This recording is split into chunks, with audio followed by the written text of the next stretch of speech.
selalu berusaha menyimpan sesuatu yang bisa membawa manfaat, baik untuk dirinya, untuk anak cucunya, maupun untuk keluarganya, untuk masa kini dan masa depannya. Kadang simpanan itu berbentuk uang, kadang berupa tanah, lain saat berbentuk pabrik, dan lain sebagainya. Sementara masa depan yang paling pasti adalah akhirat. Jika untuk masa depan dunia kita rela memeras keringat, membanting tulang, pergi pagi dan pulang petang, menyimpan uang, menyimpan tanah, menyimpan pabrik, pernahkah kita merenung jika satu saat kiamat datang, kita dibangkitkan dari kubur masing-masing, berdiri di padang mahsyar untuk mempertanggungjawabkan seluruh kegiatan hidup kita di dunia ini, lalu kita akan menuju ke alam akhirat. Sudahkah kita mempunyai simpanan untuk akhirat kita? Pada pertemuan kali ini saya ingin menyampaikan sebuah hadis di mana Rasulullah sallallahu alaihi wasallam bersabda, arba'un min kanzil jannah. Simpanan sorga ada 4 macam. Yang pertama, ikhfa'us sadaqah, menyembunyikan sedekah. Saudara-saudara kaum muslimin, sebagaimana yang kita maklum bahwa Allah Subhanahu wa taala melebihkan sebagian rezeki dari kita terhadap yang lain. Ada yang kaya, ada yang setengah kaya, ada yang miskin, ada yang setengah miskin, dan selanjutnya. Ada yang gajinya kecil tapi penghasilannya gede. Ada yang penghasilannya gede tapi nggak punya gaji. Ada juga yang memang gajinya gede dan penghasilannya gede. Kelebihan rezeki merupakan sunnatullah dan tidak harus membuat kita merasa lebih dari yang lain. Bahkan sebaliknya, kelebihan itu harus membuat kita ringan tangan untuk menolong mereka yang memang memerlukan pertolongan. Kalau saudara diberikan ilmu, maka pertanyaan akhirat cuma satu: ilmumu kau amalkan untuk apa? Kalau saudara diberikan umur yang panjang, pengadilan akhirat juga bertanya satu: umurmu kau habiskan di mana? Tapi kalau saudara diberikan harta, pengadilan akhirat akan bertanya 2: hartamu kau dapat dari mana? Kau belanjakan kemana? Dari mananya ditanya dan kemananya juga ditanya. Oleh karena kita akan dimintakan pertanggungan jawab, maka amanah yang bernama harta ini harus kita gunakan dengan sebaik-baiknya. Ada penggunaan yang merupakan kewajiban, itu zakat namanya. Ada penggunaan yang sewaktu-waktu, itu infak namanya. Ada yang lebih sewaktu-waktu lagi, dan itu sedekah namanya. Zakat dia terikat oleh haul dan nisab, oleh putaran batas waktu dan ukuran dari harta itu sendiri. Sedangkan infak terikat oleh situasi dan kondisi perekonomian seseorang. Sedangkan sedekah tidak terikat dengan apapun. Dalam kondisi seperti apapun kita bisa melakukan sedekah dengan yang terkecil sekalipun. Sampai-sampai Rasulullah sallallahu alaihi wasallam mengajarkan, la tahqiranna minal ma'rufi syai'an walau an talqa akhaka biwajhin talik. Atau ada hadis, tabassumuka fi wajhi akhika laka shadaqah. Senyumanmu kepada temanmu adalah sedekah. Jadi untuk melakukan sedekah tidak harus dalam berbentuk uang. Dengan ilmu kita bisa sedekah, dengan tenaga kita bisa bersedekah, dengan pikiran kita bisa bersedekah, bahkan senyum kepada teman itu pun sedekah. Jadi kalau sedekah dengan uang memang belum punya uang, nyengir aja banyakin. Itu asal pada tempatnya, jangan lalu ketemu tiang listrik cengengesan. Tentu tidak pada tempatnya dan tidak wajar. Nah, sedekah yang paling dicintai Allah adalah sedekah yang disembunyikan. Artinya, jauh dari sifat riya. Kan kadang-kadang ada orang sedekah itu disebutkan namanya, apa tidak bagus? Kalau memang niatnya ikhlas, ya bagus-bagus saja untuk memberikan sugesti kepada yang lain. Di Fulan bin Fulan nyumbang sekian, diumumkan. Boleh kalau niatnya untuk memberikan rangsangan kepada yang lain supaya dia menyumbang lebih besar dari orang tadi. Tapi kalau itu mendatangkan riya, maka sedekah yang paling dicintai Allah adalah sedekah yang disembunyikan. Tangan kiri saja tidak tahu apa yang diberikan oleh tangan kanan. Sedekah yang dilakukan dengan ikhlas akan merupakan perbendaharaan surga, tersembunyi dari pandangan orang lain, tidak seorang pun tahu. Karena memang sikap yang baik adalah melupakan kebaikan dan mengingat kesalahan. Itu salah satu ciri orang bahagia. Orang yang selalu mengingat kesalahannya dan berusaha melupakan segala kebaikannya. Kalau dia akan ada kebaikan, dia tidak bisa ikut, dia merasa rugi karena dia merasa belum pernah berbuat baik. Tapi kalau akan melakukan kesalahan baru, dia ingat kesalahan yang sudah-sudah, sehingga terhalang baginya untuk melakukan satu kesalahan baru. Demikianlah saudara-saudara, bahwa Allah melebihkan rizki sebagian kita dari yang lain, agar terjadi tolong-menolong dalam kehidupan ini. Jadi kesenjangan yang nature, kesenjangan yang alami, itu sunnatullah. Ada yang kaya, ada yang miskin, ada yang kelas menengah. Nah, kenapa lalu sekarang kita berusaha mengentaskan kemiskinan? Oleh karena adanya kesenjangan struktural. Kalau yang kaya bisa semakin kaya, kenapa yang miskin tidak bisa naik jadi ikut sedikit kaya? Sebab pada dasarnya Islam adalah agama yang sejak turunnya sudah berupaya memerangi kemiskinan. Bahkan dikatakan kemiskinan itu mendekatkan kepada kekufuran. Orang kalau miskin udah dekat banget sama kafir. Gampang menjadi kafir. Berapa banyak saudara-saudara kita yang oleh karena soal perut, oleh karena soal materi, terpaksa meninggalkan dan menanggalkan akidahnya. Menjual petunjuk yang diberikan Allah dengan kesenangan dunia yang cuma sebentar ini. Na'udzubillah, thumma na'udzubillah. Jadi makin kita sembunyikan satu sedekah, semakin banyak perbendaharaan kita di surga. Sedekah yang paling dicintai Allah adalah sedekah yang disembunyikan. Malahan ada seorang sufi, dia punya kebiasaan kalau pergi sholat Jumat dia bawa uang, itu uang dia taruh di bawah tikar masjid. Dia niat sedekah kepada siapa saja yang nemuin itu duit. Maksudnya apa? Supaya yang nemuin nggak tahu siapa yang punya duit. Demikian dia saking ingin menyembunyikan sedekahnya. Karena sifat riya itu bisa memakan amal kita sendiri. Riya itu termasuk menyebut-nyebut kebaikan kita. Orang yang suka nepuk dada, sedikit-sedikit ngitungnya kalau nggak gua. Tuh kalau nggak gua tuh yang belah situ, kalau nggak gua, iya kalau nggak lu kenapa emang? Orang yang suka menepuk jasa, tuh biasanya memang begitu saudara-saudara. Kalau perang lagi berkecamuk, orang nggak sempat ngaku jadi pahlawan. Tapi begitu perang selesai, yang kagak kenal bedil ngaku pahlawan, mas. Itu sesuatu yang biasa. Oleh karenanya, orang-orang yang ikhlas dalam bersedekah, disembunyikannya sedekah itu, Allah cinta betul. Malahan ada hadis memberikan jaminan, inna sedaqatal mar'il muslimi tazidu fil umri wa tadfa'u mitatas su'i. Sesungguhnya sedekahnya seorang mukmin tazidu fil umri, bisa menambah umur panjang, wa tadfa'u mitatas su'i, dan menyelamatkan manusia dari mati secara su'ul khatimah. Jadi siapa yang kepengen panjang umur, banyaklah sedekah. Yang bosan hidup, pelit terus. Sedekah menambah panjang umur dan menyelamatkan manusia dari mati secara su'ul khatimah. Pak, katanya umur itu nggak bisa ditambah, nggak bisa dikurangin. Kapan? Kalau ajal sudah datang. Wa idza jaa ajaluhum la yastakhiruna sa'atan wa la yastakdimun.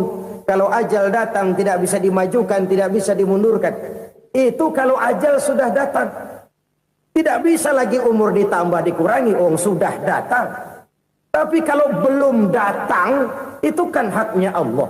Mau ditambah, mau dikurangi, hak prerogatif Allah. Sebagai pencipta manusia, Allah maha kuasa dan maha mampu. Sedekah ini menambah panjang umur dan menyelamatkan manusia dari mati secara su'ul khatimah. Orang mati kan sama ya, kondisinya mati, nggak nafas. Tapi hakikat mati kan lain-lain. Ada yang mati itu husnul khatimah, baik akhirnya. Misalnya lagi ngaji mati, lagi sholat mati, lagi sedekah mati. Ini yang dinamakan dengan husnul khatimah, baik di akhirnya. Sebaliknya ada yang su'ul khatimah, jelek di akhirnya. Ini yang jadi catatan akhir. Lagi nyekek botol, mampus. Lagi banting kartu, modar.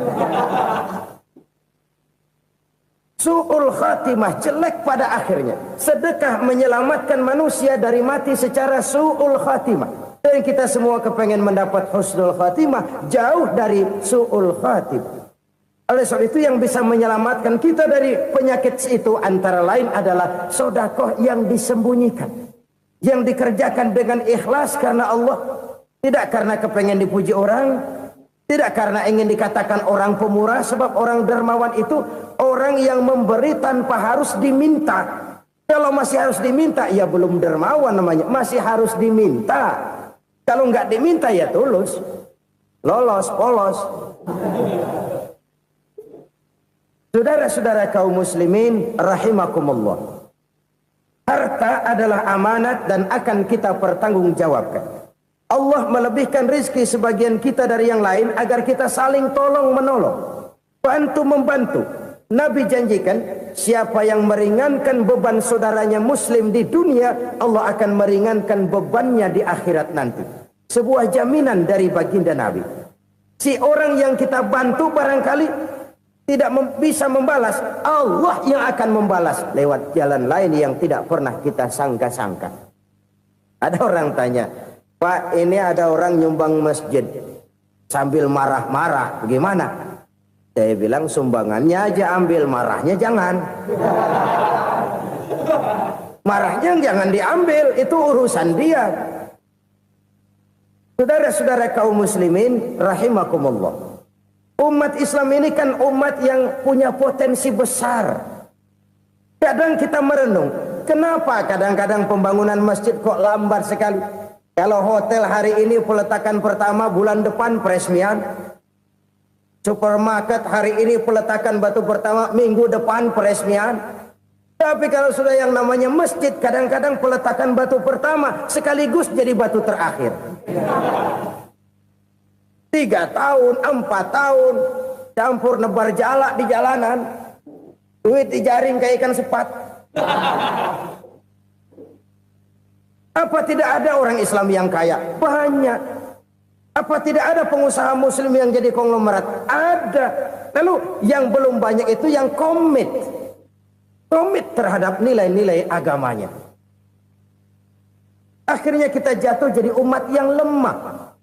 Belum ada pengusaha konglomerat muslim buka pabrik supermi cap beduk misalnya umpamanya atau pabrik kecap cap sorban supaya identitas keislamannya sedikit kelihatan. Kita jatuh jadi umat yang lemah karena potensi tidak terinventarisir dengan baik.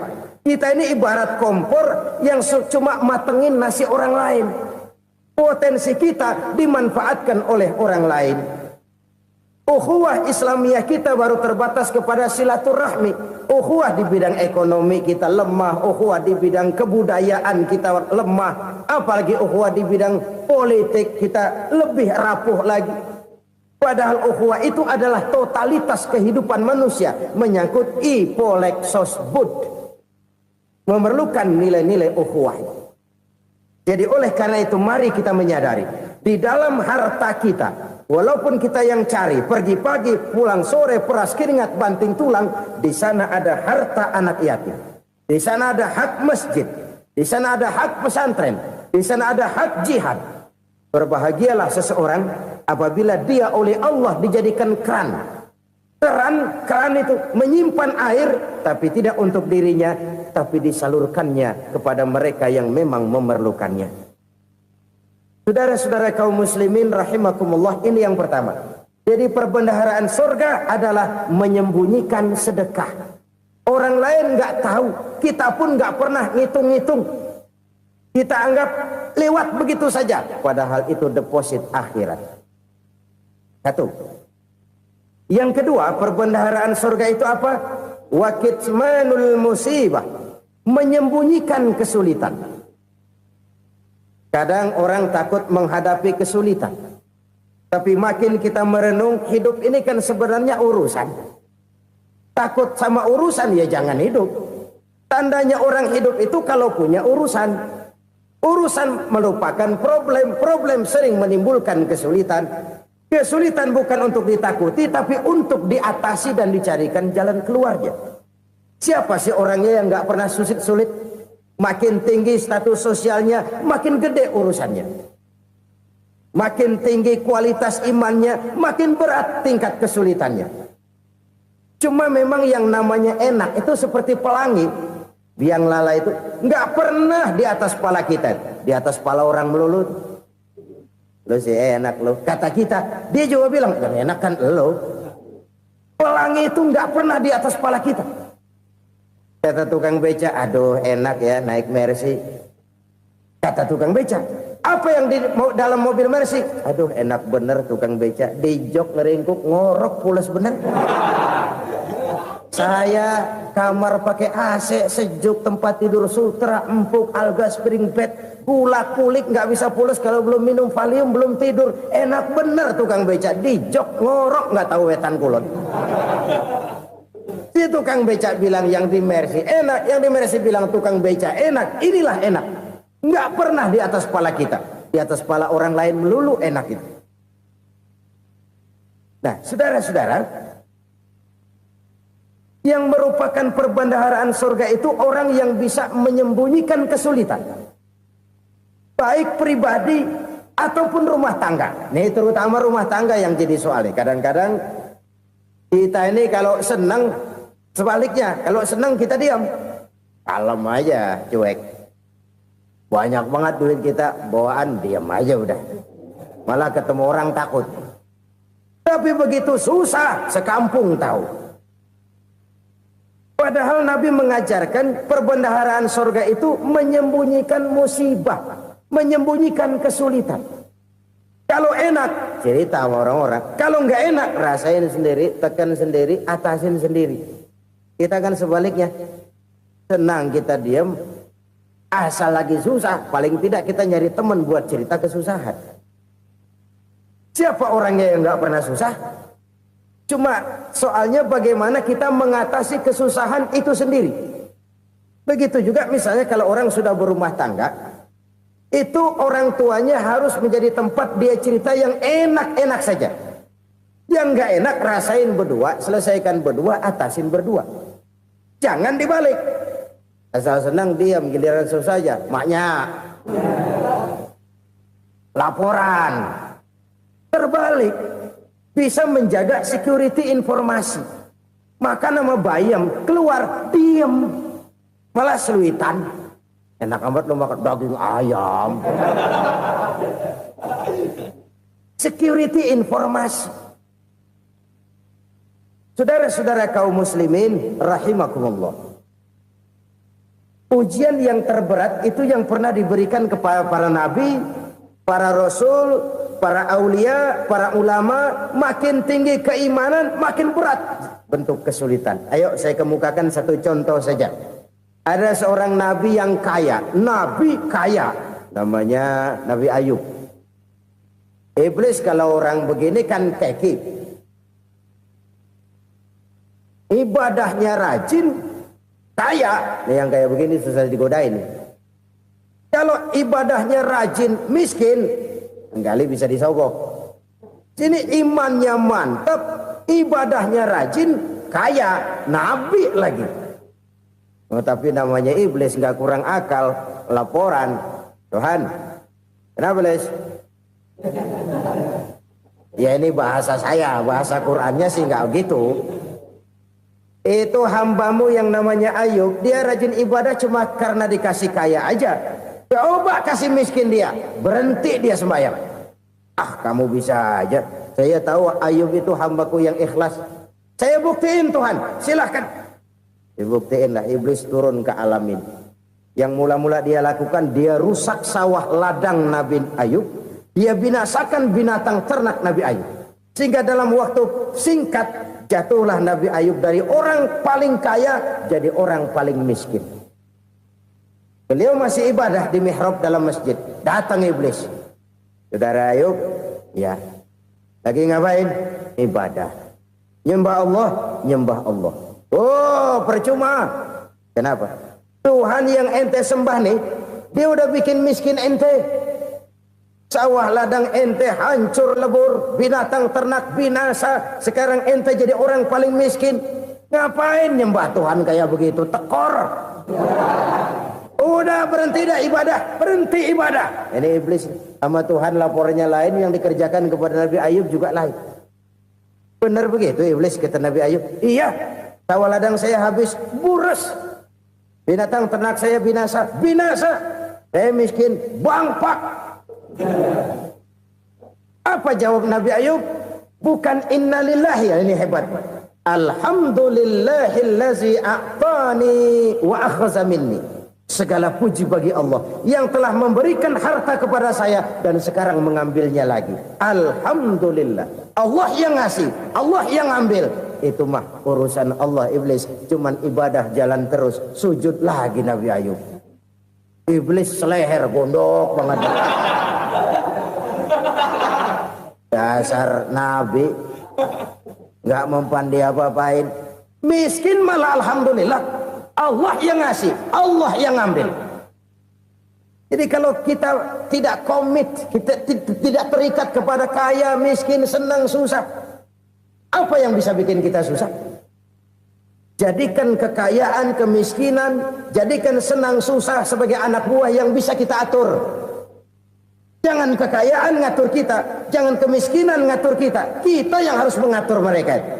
Senang, susah, kaya, miskin, bahagia, sengsara, jadikan itu anak buah yang bisa kita atur. Kalau sekarang kita kaya, lain saat boleh jadi kita miskin, semiskin-miskinnya. Allah yang ngasih, Allah yang ambil. Tenaga mana yang bisa menghalangi? Ibadah jalan terus. Iblis makin gondok. Dasar Nabi loh. Akhirnya apa? Nabi Ayub dikerjain, diberikan penyakit. Demikian fatal penyakitnya.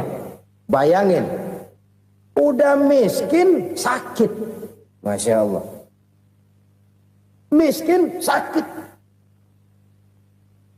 Sakitnya nggak lama, kira-kira 16 tahun. Istrinya 3, 2 mental minta ceraiin. Ngerawatin laki bengek begini. Senang belum tentu, susah udah pasti nih. Cerai aja, cerai dah. Cerai. Tinggal satu Siti Rahmah yang setia menemani beliau. Sesetia-setianya hati perempuan. Satu saat Siti Rahmah bilang, "Bang, iya, abang kan Nabi, Bang. Lalu, namanya Nabi kan doanya jarang meleset, Bang. Maksud kamu minta kenapa sih sama Tuhan biar abang sembuh, baik dah, Bang?" Siti Rahmah, iya. Saya sakit berapa tahun sih dah? 16 tahun, Bang. Sebelum ini saya sehat berapa tahun? Ya kira-kira 60 tahun, Bang. Nah, coba ente banding-bandingin, Rahmah. Saya dikasih sehat 60 tahun, dikasih sakit 16 tahun. Sudah nggak sabar mau doa kepada Allah minta sembuh. Saya malu kepada Allah. Diuji dengan yang luar biasa seperti ini, tidak mengganggu stabilitas kehambaannya. Dia tetap menghamba kepada Allah Subhanahu wa ta'ala. Saudara-saudara kaum muslimin rahimakumullah. Kunci menghadapi kesulitan itu apa? Allah jelaskan dalam satu ayat, wa basyiris sabirin alladzina iza asabathum musibah qalu inna lillahi wa inna ilaihi raji'un. Gembirakan orang-orang yang sabar Siapa mereka itu? Yang apabila mendapat musibah mereka kembali kepada keyakinan dasar segalanya dari Allah dan segalanya akan kembali kepada Allah. Ini konsepsi dasar dari sikap muslim dalam menghadapi berbagai kesulitan. Segalanya dari Allah, segalanya akan kembali kepada Allah. Kalau ini sudah kondisi dasarnya, maka kita akan lapang menghadapi kenyataan bagaimanapun pahitnya. Apakah itu namanya miskin, apakah itu namanya sakit, bahkan maut sekalipun. Maut sekalipun. Segalanya dari Allah, segalanya akan kembali kepada Allah. Ini sikap hidup, bukan sekedar ucapan.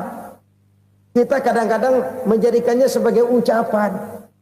Mulutnya sehingga berhenti, innalillahi wa inna ilaihi rajiun, tapi nangisnya terus gerung-gerungan. Bukan itu, ini kesadaran moral. Kalau segalanya dari Allah, segalanya kembali kepada Allah, kan sebenarnya cuma nunggu giliran. Hari ini saya nyembayangin dia, entah hari apa saya disembayangin orang. Hari ini saya antar dia ke kubur, entah hari apa orang nganterin saya ke kubur. Hari ini saya tahlilkan dia, entah nanti kapan orang tahlilkan saya. Segalanya dari Allah, segalanya akan kembali juga kepada Allah. Oleh sebab itu saudara-saudara, kesulitan bukan untuk ditakuti. Kesulitan justru untuk diatasi, dicarikan jalan keluarnya. Dan tidak ada orang yang tidak pernah mendapat kesulitan. Tidak ada. Semakin tinggi status sosial, semakin tinggi kualitas keimanan, semakin besar juga tingkat kesulitan. Hanya saja bagaimana cara kita mengatasinya. Dan Al-Quran menyatakan, inna ma'al usri yusra. Di balik kesulitan itu pasti ada kemudahan. Roda itu berputar. Karena itu Rasulullah sallallahu alaihi wasallam mengingatkan kepada kita, ta'arraf ilallahi fir raha ya'rifka fis syiddah. Ingatlah kepada Allah di waktu kamu senang, supaya Allah ingat kepada kamu di waktu kamu susah. Kalau waktu senang kita ingat kepada Allah, kita susah, Allah tidak akan meninggalkan kita. Tapi kalau waktu senang kita jauh dari Allah, sujud tidak sempat, dengan masjid jauh, ketika senang kita lupakan Allah. Nanti begitu kita susah, Allah lupakan kita. Dan itu menyakitkan. Oleh karena itu orang-orang tua kita dulu bilang, kalau lagi sehat ingat-ingat lu bakal sakit nanti. Kalau lagi kaya ingat-ingat satu saat kita bakal jatuh miskin. Bahkan kalau lagi muda ingat-ingat kita bakal tua. Dan yang terpenting kalau lagi hidup ingat-ingat kita bakal mati. Saudara-saudara kaum muslimin rahimakumullah. Jadi yang kedua yang merupakan perbendaharaan surga, menyembunyikan musibah. Saudara-saudara kaum muslimin rahimakumullah. Hal ketiga yang merupakan perbendaharaan surga adalah wasilatur rahmi. Orang yang suka bersilaturahmi. Sebagaimana yang kita maklum bahwa manusia adalah makhluk yang disebut zon politika. Makhluk sosial yang tidak mungkin hidup sendiri-sendiri. Betapa dan siapapun kita memerlukan orang lain. Bodoh betul manusia kalau tinggal di tengah masyarakat tapi tidak mau bermasyarakat. Merasa hebat sendiri, pintar sendiri, gagah sendiri, kaya sendiri. Mungkin kalau mati juga ngubur sendiri. Jangankan kita di sini, di sorga saja Nabi Adam waktu sendirian bengong melulu, mondar mandir. Allah tegur dam sepi dam. Ya ini kalau bahasa saya. Iya Tuhan sepi ini nggak ada coret-coretan pisan ini. Diciptakan Siti Hawa baru anteng Nabi Adam. Itu di sorga. Cobalah. Umpamanya saudara tinggal di Jakarta nih. Kayak bener. Apaan aja di Jakarta punya saudara dah. Jembatan Semanggi ambil. Monas, Buntel bawa pulang. Hotel-hotel ambil semua. Cuman tinggal di Jakarta sendirian, apa enaknya? Betapa dan siapapun kita perlu orang lain. Tidak ada seorang pun yang bisa memenuhi kebutuhan hidupnya secara sendiri-sendiri. Nah, Islam telah menyelamatkan manusia dari ras diskriminasi. Mengikat manusia dengan persaudaraan yang berlandaskan kepada akidah. Karena itu dianjurkan bersilaturahmi. Bahkan Nabi menyatakan, man arada ayyubsata lahu fi rizqihi wa yunsa'a fi atharihi falyasil rahimah. Siapa yang kepengen diluaskan rezekinya dan dipanjangkan usianya, banyaklah ia bersilaturahmi. Siapa yang kepengen dimudahkan rezekinya, hendaknya ia banyak bersilaturahmi. Kalau banyak teman, kesulitan kan paling tidak ada tempat cerita. Udah susah, sendirian kita pikirin diri, nggak ada tempat tukar pikiran. Cepet banget sama bengek. Dilawan sendiri. Nah, secara makro kita bisa berkata, tidak mungkin ada kemenangan kalau tidak ada kekuatan. Tidak ada kekuatan kalau tidak ada kesatuan dan persatuan. Tidak mungkin ada kesatuan dan persatuan tanpa semangat silaturahmi. Kalau umat Islam mau menang, dia harus kuat. Kalau umat Islam mau kuat, dia harus bersatu. Kalau umat Islam mau bersatu, dia harus membudayakan silaturahmi ini. Bahkan sampai-sampai kata Nabi, kalau bisa cari nilai tambah. Apa? Silman qata'ak. Bersilaturahmilah kau kepada orang yang marah denganmu. Masya Allah, indahnya ajaran agama kita. Orang yang marah pun kepada kita, kata Nabi, kalau bisa bersilaturahmilah kepadanya, kepada orang yang marah itu. Di situ nilai tambah. Cuman jujur nih hadis, ngucapinnya gampang, ngamalinnya yang berat banget. Orang marah sama kita, kita disuruh silaturahmi. Ada apa malu? Lu marah, ada gua marahan lagi. Tunggu pikirin. Saudara-saudara kaum muslimin rahimakumullah. Tapi ini yang diajarkan, bahkan ini yang dicontohkan oleh baginda Rasul. Bagaimana begitu mudah, misalnya satu saat Abu Jahal ini ngatur strategi bagaimana bikin Muhammad celaka. Dia gali lubang di depan tempat tidurnya. Dia tutupin daun korma. Terus dia panggil seseorang, ke sini. Kasih tahu Muhammad, pamannya sakit keras, minta ditengokin. Berangkat orang ini ke sana. Muhammad, labbaik. Pamanmu sakit keras, dia minta ditengokin. Baik, saya akan datang menjenguk beliau. Berangkatlah Nabi ke rumah Abu Jahal tanpa prasangka apapun. Abu Jahal udah pasang stil, selimut 3 rangkap setengah dipakai, persis kayak orang meriang. Tapi sembari ngintip dari balik selimut. Begitu Muhammad buka pintu, nah masuk perangkap nih. Muhammad jalan menuju tempat pembaringan. Makin lama makin dekat, makin lama makin dekat, makin dekat ke lubang yang dipasang oleh Abu Jahal itu. Dalam hati Abu Jahal, terus dah jatuh, mampus dah lo ini. Mampus lo hari ini nih. Apa yang terjadi? Malaikat Jibril datang. Muhammad, pamanmu cuma pura-pura sakit. Di depan tempat tidurnya ada lubang perangkap supaya kamu jatuh ke situ. Sudah, kamu pulang. Balik kanan Nabi. Sudah hampir jatuh ke lubang, balik kanan, pulang. Bayangin kecewanya Abu Jahal. Muhammad dikit lagi, Muhammad dikit lagi. Enggak paman, saya pulang aja. Emosi bangun dari tempat tidur, enggak sadar kalau lagi pura-pura sakit. Lompat ngejar Nabi, dia lupa dengan lubang yang dia gali.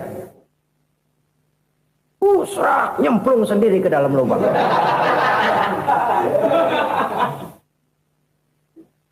Nabi terus berlalu. Ini terjadi keanehan. Jatuh ke lubang yang dia gali itu sebenarnya nggak terlalu dalam ya, antara 3-4 meteran lah. Tolong saya jatuh ke lubang ini. Datanglah pelayan-pelayannya itu. Angkat saya dari sini. Oh, yang ngulurin tambang. Satu gulung, belum juga nyampe itu tambah. Kurang, beli lagi ke warung. Sambung, ulur lagi, nggak juga bisa sampai. Wah, ini kerjaan Muhammad ini. Tolong, siapa salah seorang kamu ke rumah Muhammad, kasih tahu encangnya kecebur. Minta ditolongin. Sampaikan kepada Rasul. Kenapa?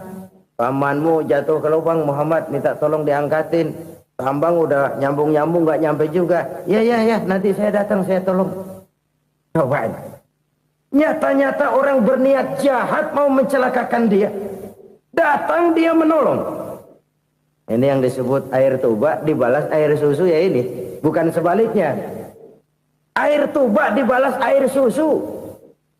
Paman, kecebur ya? Iya Muhammad, tolong ini. Pegang tangan saya. Nabi ulurkan tangannya. Nyampe. Dipegang oleh Abu Jahal. Diangkat ke atas. Sampai atas. Apa kata Abu Jahal? Sihirmu memang hebat Muhammad. Udah ditolongin dikata sihir. Yang enak kita kemplang kan itu orang begitu. Urusan apa? Tapi inilah akhlak. Kalau bisa kamu bersilaturahmilah dengan orang yang marah kepadamu sekalipun. Orang marah kita tetap baik. So, kalau kita berbuat baik sama orang yang memang baik, rasanya sih biasa-biasa aja. Orang baik kita baik lagi, ya draw aja, belum ada nilai tambah di situ. Baru ada nilai tambah kalau kita bisa berbuat baik kepada orang yang nyakitin kita. Itu namanya kita setingkat di atas dia. Dia sakitin kita, kita berbuat baik sama dia. Dia pelit sama kita, kita baik sama dia. Dia marahin kita, kita deketin dia. Di situ kita punya nilai tambah. Jadi siapa yang ingin diluaskan rezekinya kata Nabi dan dipanjangkan umurnya, hendaklah ia banyak-banyak bersilaturahmi. Sederhana sebenarnya silaturahmi, tapi silaturahmi membangkitkan semangat kesatuan dan persatuan. Kesatuan dan persatuan melahirkan kekuatan. Dalam matematika 1 ditambah 1 pasti 2. Tapi di tengah masyarakat 1 orang takut ditambah 1 orang takut, hasilnya jadi 2 orang setengah berani. Kenapa setengah berani? Karena udah berdua. Tadi pan takut sendirian. Kalau dia kumpul turu-turu takutlah jadi berani. Kita yang lemah, kita yang tidak berdaya, kita yang miskin, kalau mau kompak bersatu, apa yang nggak bisa kita kerjain? Apalagi tinggal di kota besar, pilihan cuma 2. Bertahan atau minggir. Bertahan atau minggir. Untuk bisa bertahan harus mampu bersaing. Untuk mampu bersaing harus punya keahlian. Keahlian harus ditunjang dengan pendidikan. Ditambah oleh kekompakan sebagai umat.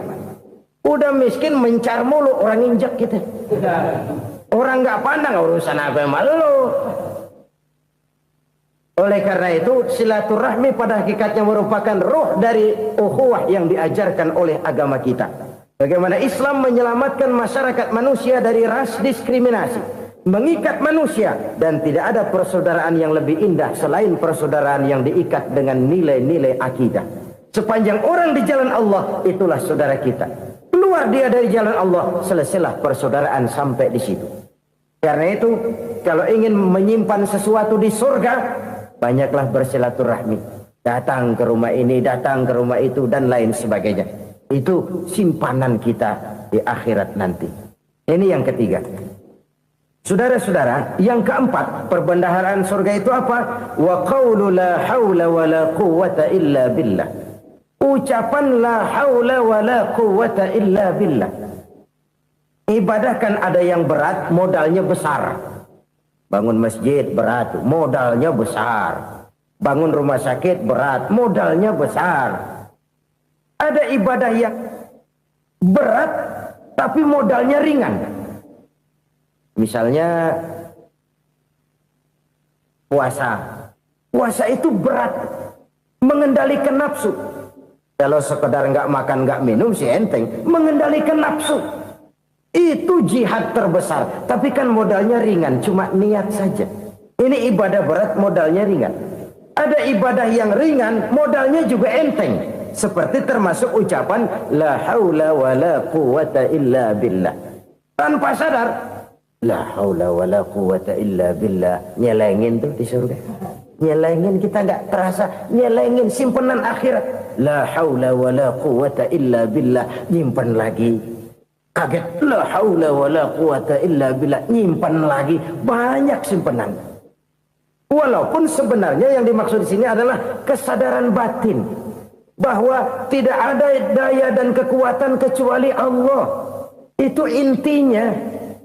Kita memulai pekerjaan disunahkan baca bismillah, kan begitu. Apa itu? Kesadaran moral. bahwa ini saya bisa kerjakan. Saya kerjakan ini dengan menyebut nama Allah. Kenapa? Kalau Allah tidak memberikan daya dan kekuatan, mana mampu saya kerjakan ini. Maka saya kerjakan ini dengan menyebut nama Allah. Bismillah. Kesadaran moral. Manusia hanya wajib berusaha, tapi nggak pernah wajib berhasil.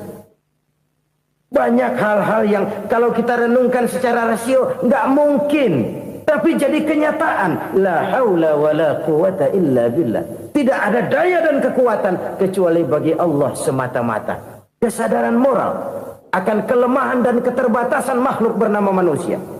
Kadang kita kagum dengan otak, tapi kita sering lupa sama yang bikin otak. Padahal bagaimanapun hebatnya otak, yang bikin otak pasti lebih hebat dari otak. Nggak percaya, silahkan otak-otakan. Inilah kecenderungan. Kita kagum dengan pesawat-pesawat mutakhir, bukan main besi gede banget terbang itu. Alangkah hebatnya. Lalu apa yang bikin otak tidak lebih hebat dari itu semua? Kita puji laut. Apa yang bikin laut tidak lebih hebat dari laut itu? La haula wa la quwata illa billah. Tidak ada daya dan kekuatan kecuali Allah. Apa yang bisa kita lakukan? Kalau tidak karena daya dan kemampuan yang diberikan oleh Allah kepada kita. Lahirlah sikap tawadu, rendah hati. Tidak melonjak menjadi angkuh dan sombong. Sadar akan kelemahan dan keterbatasan diri. Sebagai makhluk yang diciptakan oleh Allah subhanahu wa ta'ala. Jadi satu sisi ini ucapan yang berpahala, la haula, jadi wiridan. Pada sisi lain ini kesadaran moral, sikap mental, kesadaran batin. Bahwa yang punya daya dan kekuatan itu cuma Allah. Kita nggak pantas untuk sombong. Sebab sombong itu pakaiannya Allah. Kita nggak sedang pakai pakaian Allah, kegedean. Dan makin kita renungi, makin terbentur. Apa sih yang bisa kita sombongin? Kita mau sombong apa? Kaya? Pintar? Itu kan semua relatif. Di atas langit masih ada langit lagi. Jadi oleh karenanya, marilah kita menyadari. Manusia hanya wajib berusaha, tapi tidak pernah wajib berhasil. Yang berusaha saja tidak wajib berhasil, apalagi yang tidak berusaha. Islam bukan agama orang pemalas yang selesai sholat lalu endelohom, nggelenggem ayem-ayem. Tapi Islam bukan agama orang sombong yang setelah berusaha lalu tidak memerlukan Allah. Kita bisa saja bikin proyeksi, tahun sekian kita bakal panen besar menurut perhitungan otak. Tapi ada kejadian lain. Apa? Tikus ngambek. Habis itu dimakanin tikus, panen gagal. Proyeksi rasional gagal oleh tikus-tikus yang ngambek itu. Bisa saja terjadi. Tahun depan kita panen besar, urung. Kenapa? Musim panas panjang. Dan sekarang ini koran-koran bikin berita musim mengalami penyelewengan. Bukan cuma manusia yang nyeleweng sekarang. Musim pakai nyeleweng. Mestinya kan musim hujan udah selesai. Masih hujan-hujan juga. Musim. Nah sekarang kita boleh bikin proyeksi. Kita bakal panen besar. Tahu-tahu musim panas panjang. Sawah retak, air kering. Cari teknokrat yang paling botak. Suruh pendekin tuh musim panas. La haula wa la quwata illa billah. Inilah kesadaran moral. Saudara, saya teringat satu saat ada seorang konglomerat. Umurnya ya kira-kira 70-an. Satu saat dia ditanya oleh wartawan, "Pak, umur Bapak berapa sih?" "Ya paling 10 tahun." 10 tahun? 10 tahun? Anak Bapak berapa orang? Aduh. Satu saja? Satu. Harta Bapak berapa? Ya paling-paling bangsa 7 juta kali. 7 juta? Iya. Pak, kenapa Bapak bohongi saya? Bapak punya buku biografi. Koran-koran, majalah-majalah banyak memuat cerita riwayat hidup Bapak. Saya tahu umur Bapak 70. Kenapa bilang cuma 7 tahun? Saya tahu anak Bapak 8. Kenapa cuma bilang 1? Saya tahu harta bapak miliaran, mungkin triliunan, pabrik di mana-mana, bank di mana-mana. Kenapa bilang uang bapak cuma 7 juta? Nah, kata si konglomerat tadi, kamu benar nak, kamu benar. Umur saya kalau jumlahnya memang 70 nak. Cuman ingat-ingat saya, baru 7 tahun terakhir ini saya sujud. Baru 7 tahun terakhir ini saya berusaha dekat dengan Allah. Saya laksanakan perintahnya, saya jauhi larangannya. 7 tahun inilah rasanya yang ada nilainya di hadapan Allah. Yang 63 tahun matong, kelabu, kelem umur gue. Habis untuk maksiat, untuk munkarat. Maka ketika ditanya tadi, umur saya 7 tahun itu. Oh begitu Pak. Oh iya. Lalu anak Pak. Anak bapak kan 8. Kenapa bilang cuma 1? Nah, kalau jumlah hitungannya memang anak saya 8. Tapi dari 8 orang ini rasanya cuma 1 nih. Yang bakal jadi buah hati, belahan jantung. Pelanjut cerita, penerus sejarah. Bakal jadi anak soleh yang akan mendoakan saya. Cuma 1 rasanya anak saya ini yang bakal jadi buah hati saya. Besar-besaran saya. Yang akan mendoakan di kubur saya. Yang akan mendoakan di akhirat saya. Yang 7 orang mana, Masya Allah, yang atu tenggeng, yang atu nyekek botol ngolo, yang atu nggak karu-karuan. Makanya saya bilang 1 anak saya yang akan bisa mendoakan saya. Oh begitu Pak. Iya. Nah harta Pak, harta Bapak kan triliunan, pabrik Bapak di mana-mana, uang Bapak hampir di tiap bank-bank besar. Kenapa bilang cuma 7 juta? Betul kau nak. Harta saya kalau jumlahnya memang miliaran, triliunan mungkin. Tapi yang saya ingat baru 7 juta tuh yang saya belanjakan di jalan Allah. Saya nyumbang masjid, saya santuni yatim piatu, saya bantu pembangunan pesantren, saya bantu pembangunan rumah sakit Islam. Itu yang akan saya bawa pulang ke akhirat, yang 7 juta itu. Yang triliunan itu nanti akan diperebutkan oleh anak-anak saya sebagai waris saya. Jadi harta saya 7 juta itu yang bakal nemenin saya di akhirat. Yang akan saya bawa pulang jadi teman saya. Saudara-saudara kaum muslimin, jangan-jangan orang tua itu adalah kita-kita ini. Jangan-jangan kita-kita ini adalah orang tua itu. Jangan-jangan itu potret dari diri kita masing-masing. Dari sekian umur yang diberikan Allah, berapa tahun yang ada nilainya di hadapan Allah? Dari sekian anak-anak yang merupakan amanah, berapa yang akan mendoakan kita sebagai orang tuanya menjadi anak soleh? Dari sekian banyak harta yang diberikan Allah, berapa yang akan kita bawa pulang menghadapnya nanti, yang kita belanjakan di jalan Allah? Ini sebuah potret kehidupan. Karena itu kita kembali kepada la haula wa la quwwata illa billah. Kita wajib berusaha, kita wajib berikhtiar. Selebihnya, segala daya dan kekuatan hanya milik Allah saja semata-mata. Satu kesadaran batin dari setiap pribadi muslim.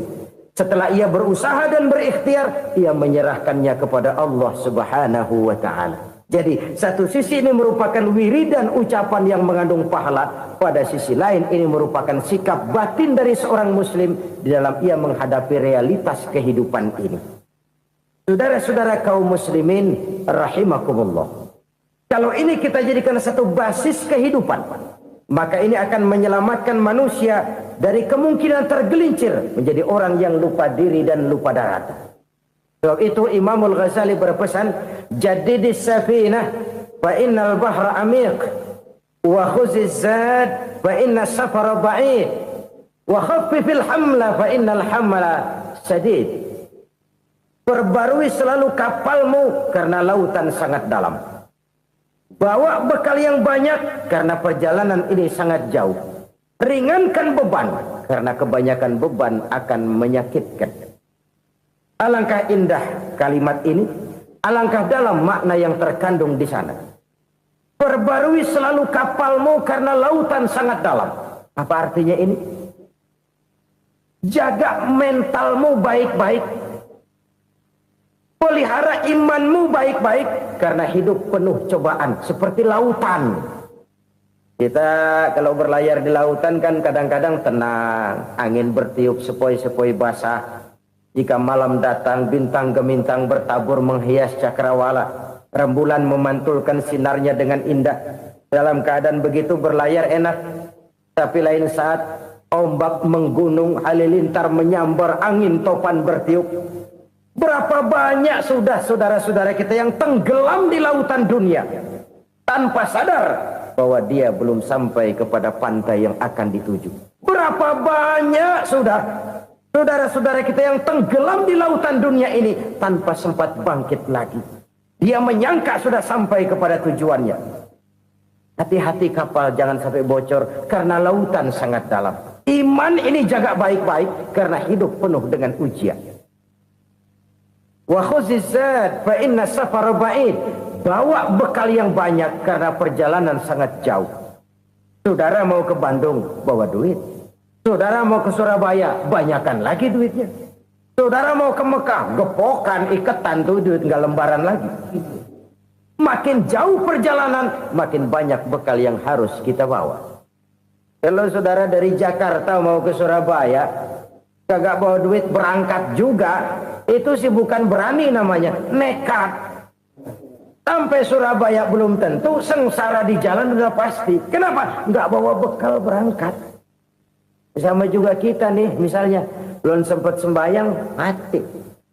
Waduh, berani banget orang. Belum punya bekal, mati. Sengsara di jalan. Atau bekal tidak cukup. Dari Jakarta saudara mau ke Surabaya, bawa duit 500 perak. Paling jauh Cikampek nyampenya itu. Paling jauh itu. Antara jauhnya perjalanan dengan bekal yang saudara bawa tidak seimbang. Hidup ini perjalanan panjang. A walking tour. Dimulai dari alam arwah. Sebelum jasad diciptakan, roh diciptakan lebih dulu. Dari situ pindah ke alam rahim. Dari alam rahim pindah ke alam dunia. Dari alam dunia pindah ke alam barzah. Baru menuju akhirat. Satu perjalanan panjang. Kalau bekal tidak bawa, sengsara di jalan. Bawa bekal yang banyak karena perjalanan ini sangat jauh. Wa khaffifil hamla, ringankan beban karena beban itu cuma akan menyulitkan. Kalau bekal itu sih keperluan, tapi beban nggak kita perluin, coba ngeberat-beratin. Apa ini beban? Dosa, kecurangan, kebatilan, kezoliman, ketidakadilan, kesewenang-wenangan. Itu akan jadi beban kita di akhirat. Alangkah celakanya, perjalanan panjang, bekal tidak bawa, beban kelewat banyak, alamat sengsara di jalan. Pahala tidak ada, dosa berlipat ganda. Na'udzubillah, summa na'udzubillah. Kalau kita rangkum nasihat Al-Ghazali dengan kisah si konglomerat tadi, kita akan mengambil kesimpulan. Pertama, bekal terbaik dalam menghadapi gejolak kehidupan ini tidak lain adalah iman. Yang kedua, pahala dan dosa.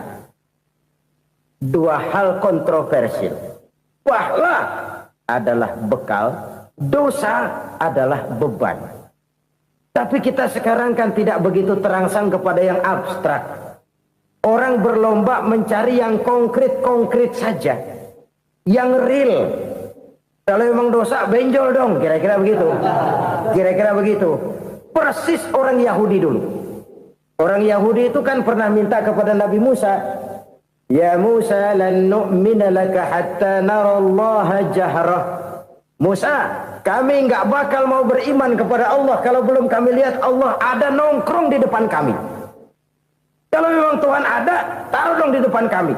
Mau yang konkret-konkret saja. Kalau memang dosa, benjol dong. Kalau memang pahala, berasa dong. Orang terangsang kepada yang real, yang konkret-konkret saja. Karena itu, untuk mengejar dosa, orang mau bayar. Tapi untuk mengejar pahala, walaupun tidak bayar, orang segan. Ini yang dikatakan oleh Nabi, kamu mengharapkan ke surga, tapi kamu berat melaksanakan sesuatu yang bisa membawa kamu ke surga. Kamu ingin jauh dari neraka, tapi tiap saat kamu lakukan perbuatan-perbuatan yang justru menjerumuskan kamu ke neraka. Idda'aitum an-najata minan nar wa ramaitum fiha anfusakum. Kamu ingin selamat dari neraka, tapi kamu lemparkan diri kamu ke neraka. Kamu ingin masuk surga, tapi berat sekali kamu melakukan perbuatan-perbuatan yang bisa menyampaikan kamu di surga. Saudara-saudara kaum muslimin rahimakumullah. Jadi hal keempat yang merupakan perbendaharaan surga adalah la haula wa la quwata illa billah. Satu sisi ini merupakan ucapan yang memperberat timbangan akhirat. Pada sisi lain ini merupakan sikap hidup seorang muslim. Kesadaran batin yang sangat dalam bahwa tidak ada daya dan kekuatan kecuali Allah. Dan itu kita simbolkan pada saat memulai pekerjaan dengan bismillah, dengan menyebut nama Allah. Satu kesadaran moral, saya hanya bisa melakukan ini karena diberikan daya dan kekuatan oleh Allah. Lahirlah sikap tawadu, rendah hati, tidak melonjak menjadi angkuh dan sombong.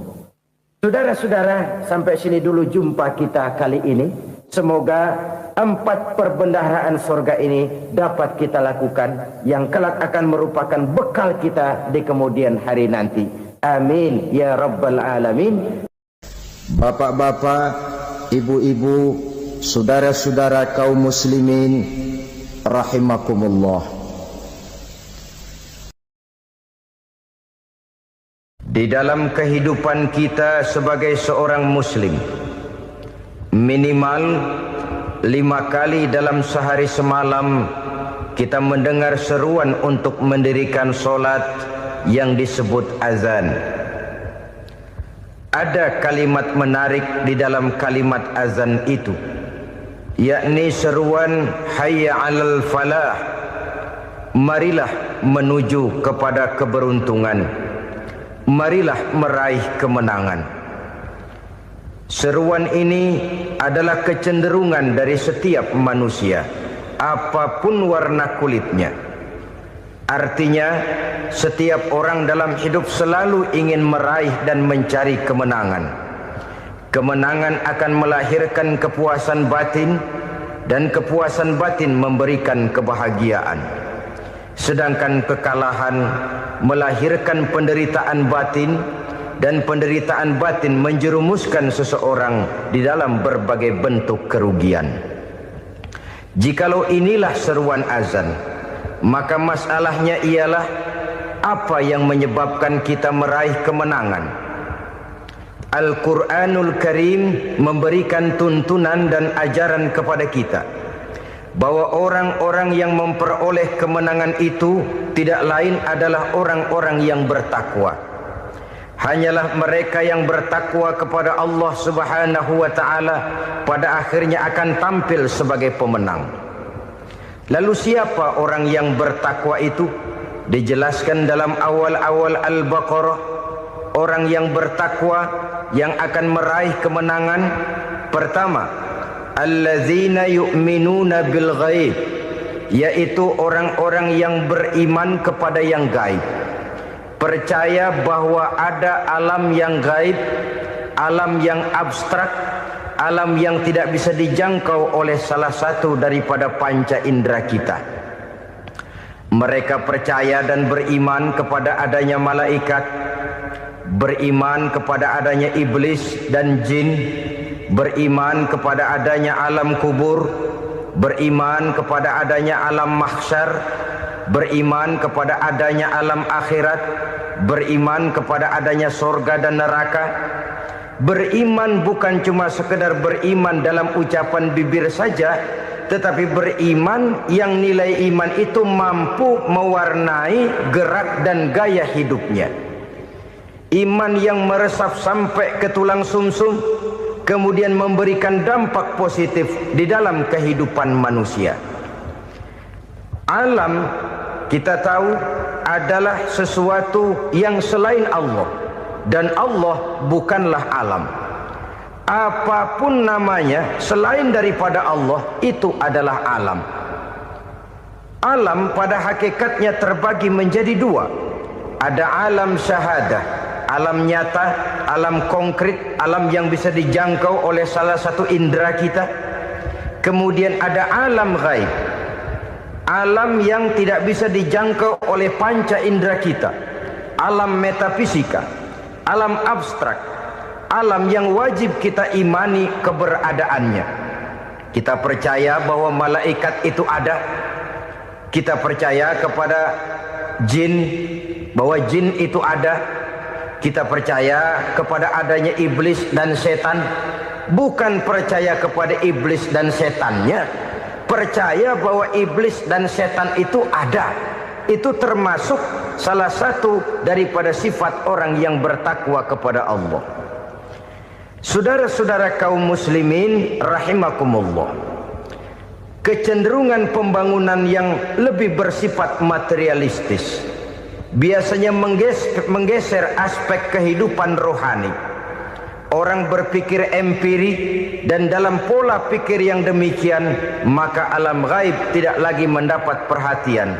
Aspek kehidupan yang bersifat rohaniah malah mulai ditinggalkan.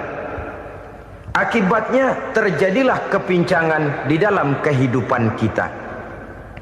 Pernah ada satu pengalaman pribadi dalam perjalanan kembali ke tanah air. Dalam pesawat di sebelah kanan saya duduklah seorang Jerman namanya Heiner Simonsen. Iseng saya ajak kenalan, saya ajak ngobrol, saya tanya dia. Saya bilang, Mas Heiner ini, kalau pesawat yang kita tumpangi ini jatuh ke bawah, kira-kira apa yang bakal terjadi, Mas? Dia bilang, kita semua akan mati. Begitu? Iya. Oke. Apa itu mati? Tanya saya.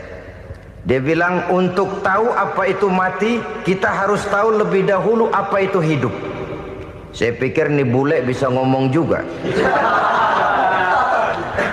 Baiklah kata saya. Apa hidup menurut Anda itu? Oh, hidup itu dia bilang, kalau seluruh anggota badan kita bekerja secara normal, paru-paru memompa darah secara normal, jantung berdetak secara normal, sel-sel tubuh bekerja secara fit, dan organisme tubuh hanya mau bekerja secara normal, dia bilang, kalau kita memberi makan yang cukup, menu yang teratur, dan gizi yang lengkap. Saya bilang, kesimpulannya apa, Ner? Dia jawab, hidup adalah dari tangan ke mulut. Life is from the hand to the mouth, kata dia. Hidup adalah dari tangan ke mulut. Jadi masalah hidup tidak lebih daripada masalah isi perut. Orang pergi pagi, pulang sore, peras keringat, banting tulang, perut yang dibelain. Saya bilang, you are wrong. Sampean salah, Ner. Kamu orang Islam bukan? Bukan. Pantas. Kenapa saya salah? Dia bilang, ya jelas salah. Salahnya di mana? Kamu ini manusia. Kalau hidup cuma dari tangan ke mulut, saya bilang, kambing di kampung saya juga begitu pikirannya, Ner. Itu kambing di kampung saya, asal perutnya kenyang, sudah hidup dia. Perkara besok bagaimana, lusa prospeknya macam mana, bulan depan ada apa, kambing nggak pernah mikir. Di kampung saya kambing juga pikirannya begitu. Kamu Kristen ya? Tadinya. Loh kok tadinya, lalu apa sekarang kamu ini? Dia bilang, sekarang saya netral. Saya tidak beragama, tapi saya percaya kepada Tuhan sebagai pencipta alam. Saya ingat benar dia bilang, I haven't any religious, but I believe to God as the creator of the world. Kenapa bisa netral begitu, Ner? Habis saya bingung katanya. Islam bilang Islam baik, Kristen bilang Kristen baik, Hindu Buddha bilang Hindu Buddha baik, semua agama baik. Saya netral sekalian, nggak beragama. Yang penting saya percaya kepada Tuhan. Saya bilang, Ner, kamu ini kayak orang mau beli celana. Lalu bingung. Yang satu bilang Levi's bagus, yang satu bilang Blue Jean hebat, yang satu bilang Wool England hebat. Celana ini hebat, celana itu bagus, celana ini hebat. Semua celana bagus, kamu bingung. Akhirnya netral, tidak pakai celana. Itu juga salah. Saya pikir-pikir, kemudian saya melihat bahwa dua pola berpikir Heiner ini nampaknya sudah mulai menggejala di lingkungan masyarakat bangsa kita. Disadari atau tidak, secara jujur kita harus berkata, dua pola pemikiran Heiner ini mulai berkembang di tengah masyarakat bangsa kita. Pertama, pola pikir materialisme. Hidup adalah dari tangan ke mulut. Masalah hidup tidak lebih masalah isi perut. Itu yang perlu dibela, dan disitulah arti kehidupan. Pergi pagi, pulang sore, peras keringat, banting tulang untuk mempertahankan perut. Kalau sudah kemari cara orang berpikir, maka buat apa percaya kepada yang gaib? Untuk apa sholat? Untuk apa puasa? Untuk apa zakat? Untuk apa menghadiri majelis taklim? Tanpa kepercayaan kepada yang gaib, hidup berjalan menurut alur empiris dan materialis. Kalau sudah ke sana cara orang berpikir, biasanya orang lalu cenderung menghalalkan segala cara. Hanyalah orang yang percaya bahwa akhirat ada. Hanyalah orang yang percaya bahwa alam kubur itu ada. Hanyalah orang yang percaya bahwa malaikat itu ada, hidupnya akan lebih terarah dan terkendali. Karena kepercayaan kepada yang gaib, yang merupakan fase daripada kehidupan setelah hidup yang sekarang ini, mewarnai gerak pribadi seseorang di dalam dia melakukan kegiatan hidupnya. Pola berpikir materialisme, disadari atau tidak, mulai menggejala di lingkungan masyarakat bangsa kita. Hidup tidak lebih dari urusan tangan ke mulut, mulut ke tangan, tangan ke mulut. Asal perut sudah kenyang, hiduplah sudah. Perkara bagaimana prospek hari yang akan datang, bagaimana akhirat tidak jadi persoalan. Ini yang oleh Nabi diperingatkan, ad-dunya sijnul mu'min wa jannatul kafir. Dunia adalah penjara bagi orang beriman dan surga bagi orang kafir. Dulu di zaman Belanda hadis ini pernah disalah tafsirkan, disalah artikan, digunakan sebagai senjata untuk mengkebiri dan membuat impoten umat Islam. Sudahlah umat Islam gak usah macam-macam, kata Belanda. Dunia ini kan penjara buat orang Islam, surga buat orang kafir. Di penjara jangan bertingkah.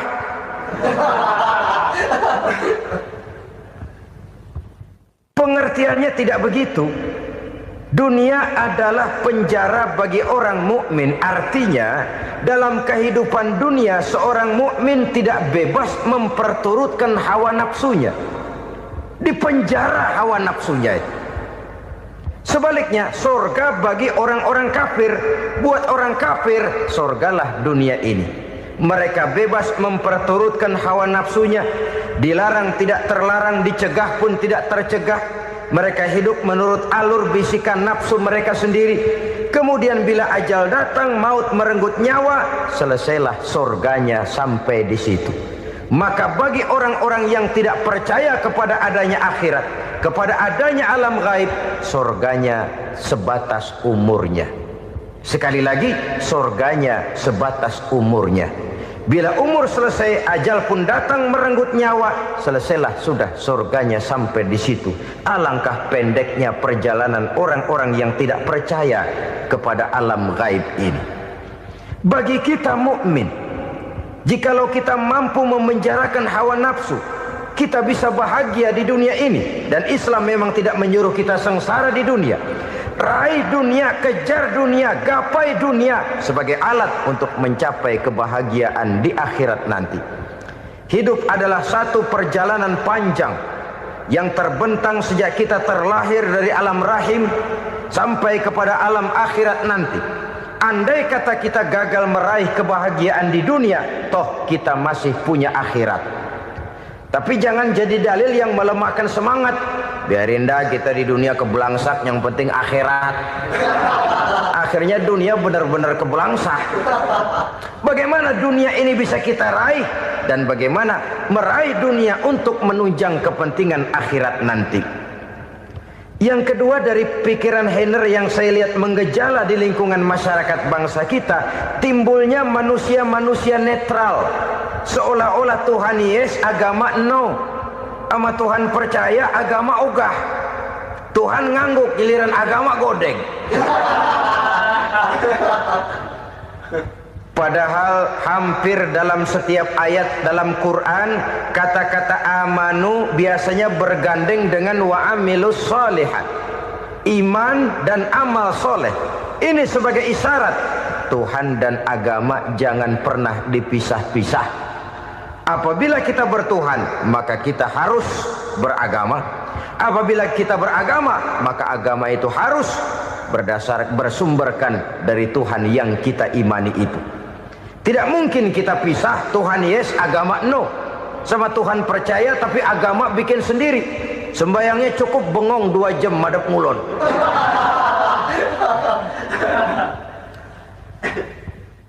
Saudara-saudara kaum muslimin rahimakumullah.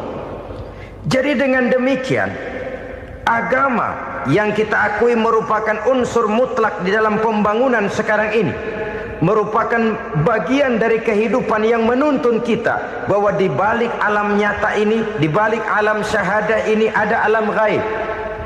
Dan mudabbir, murabbi, yang mengatur, yang menguasai, yang memelihara baik dia alam nyata, baik dia alam gaib, tidak lain adalah Allah Subhanahu wa ta'ala. Di sana ada satu super power, satu maha kekuatan yang kita perlu bersandar kepadanya. Sebagai makhluk nyata yang hidup di alam nyata, berbuatlah secara nyata sebagaimana harusnya kita berbuat. Karena Islam jelas bukan agamanya orang pemalas. Islam jelas bukan agamanya orang yang mengajarkan setelah selesai sholat boleh duduk, nggelenggem ayam-ayam, ndelohom, menghitung bintang di langit sambil menunggu keajaiban. Tidak. Islam adalah agama yang mengajarkan apabila sholat sudah selesai kamu kerjakan, bertebaranlah di permukaan bumi, cari karunia Tuhanmu. Jangan hidup berpangku tangan menunggu keajaiban. Karena hidup bukan undian. Jangan berharap untung besar tanpa mau peras keringat. Tapi di sebalik itu toh kita juga harus yakin bahwa di sisi usaha nyata yang kita lakukan ada satu super power, satu maha kekuatan gaib yang menentukan berhasil dan tidaknya usaha kita. Kepercayaan kepada hal semacam inilah yang mendorong kita untuk mempunyai sandaran vertikal, agar jikalau usaha ini berhasil kita tidak lupa diri dan lupa daratan. Jikalau usaha ini gagal kita tidak putus asa dan buruk sangka, tidak cupik pandangan dan sempit hati, tapi mampu melihat persoalan dengan kacamata putih sambil husnuzon kepada Allah Subhanahu wa ta'ala. Kita percaya malaikat itu ada. Ada yang namanya raqib dan atid, mengawasi gerak hidup kita sampai kepada gerak hati kita. Ini memberikan sugesti agar kita berhati-hati. Tidak sejengkal tanah pun kita bisa berlindung dari pengawasan raqib dan atid. Ada munkar nakir yang akan menyoal kita di alam kubur. Ada malaikat Malik, penjaga neraka. Ada malaikat Ridwan yang menjaga surga. Kita percaya kepada adanya jin, kita percaya kepada adanya setan, iblis. Percaya kepada adanya, bukan mempercayai si setan, si iblis lalu menjadikannya sebagai teman. Tidak. Percaya bahwa mereka itu ada dan merupakan makhluk Allah yang gaib yang diciptakan Allah Azza wa Jalla. Kepercayaan kepada alam gaib memberikan motivasi terhadap gerak lahir manusia, sehingga dengan motivasi kepercayaan kepada yang gaib, gerak lahir jadi lebih terarah, jadi lebih terpelihara. Pernah seseorang bertanya, "Pak, apakah adanya akhirat bisa dibuktikan secara ilmiah?" Saya bilang tidak bisa, tidak bisa. Kenapa? Karena yang berangkat nggak pernah pulang kemari lagi. Kalau dia pulang kemari bisa kita tanya bagaimana enak di sono. Cuma secara moral saya katakan, lebih beruntung orang yang percaya kepada akhirat daripada yang tidak. Sekarang saudara percaya akhirat ada, lalu saudara baik-baik di dunia, sholat, puasa, zakat, menolong orang lain, menebarkan kebajikan. Saudara mati, andai kata akhirat tidak ada, toh dalam hidup saudara sudah berbuat baik. Paling tidak nama saudara akan dikenang sebagai orang baik. Sebaliknya, saudara percaya, kata saya, bahwa akhirat tidak ada, lalu hidup semau-maunya, tenggelam dalam maksiat dan munkarat, menentang Allah, tidak mau ruku dan sujud. Lalu saudara mati, kemudian akhirat ada, ayo mau apa? Bekal tidak punya. Jadi secara moral lebih beruntung orang yang percaya kepada adanya akhirat daripada yang tidak percaya. Dan itu alam gaib yang tidak bisa dibuktikan secara eksat. Jangankan untuk membuktikan seperti itu, dalam kehidupan sehari-hari saja yang kita rasakan tidak selalu berbentuk toh. Angin, bagaimana sih bentuknya angin? Kita tidak tahu. Merah, buktinya kalau dikerok merah. Yang merah itu kulit, yang kulit kita bukan anginnya. Sakit, rasa sakit itu ada, tapi bagaimana bentuk sakit? Kita nggak pernah tahu. Kalau kita makan cabai pedas, bagaimana bentuk pedas itu tidak ada, tapi rasa ada. Bentuk pedas hijau, cabainya bukan pedasnya. Tidak semua yang kita rasakan bisa kita gambarkan dalam bentuk yang konkret. Oleh karena itu, sekali lagi bahwa kepercayaan kepada alam yang gaib mampu memberikan satu sugesti yang menata kehidupan seseorang lebih lurus, lebih terarah, dan lebih terkendali. Maka wajar kalau kepercayaan kepada yang gaib mengantarkan seseorang untuk meraih kemenangan. Kenapa? Dia percaya kepada yang gaib, bahwa akhirat ada, bahwa alam kubur ada, bahwa pertanggungan jawab itu ada. Maka dia lalu tidak hidup saenae udele dewe gitu loh. Tidak hidup menurut seleranya sendiri, terarah, teratur. Ini cirinya yang pertama. Orang bertakwa yang akan meraih kemenangan, mereka beriman, mereka percaya kepada yang gaib. Bahkan hal-hal konkret saja selalu berangkat dari yang gaib. Saudara-saudara, para remaja, para pemuda sekarang ini tidak pernah tahu toh siapa yang akan jadi teman hidup saudara. Kita bisa saja ngerancang, mentargetkan, tapi toh akhirnya yang namanya jodoh bukan kekuasaan kita. Rezeki di luar kemampuan kita. Begitu juga ajal. Maut, jodoh, ajal adalah contoh-contoh konkret bahwa pada akhirnya yang gaiblah yang menentukan. Bertahun-tahun ngelancong, emang jodoh seret, nggak jadi.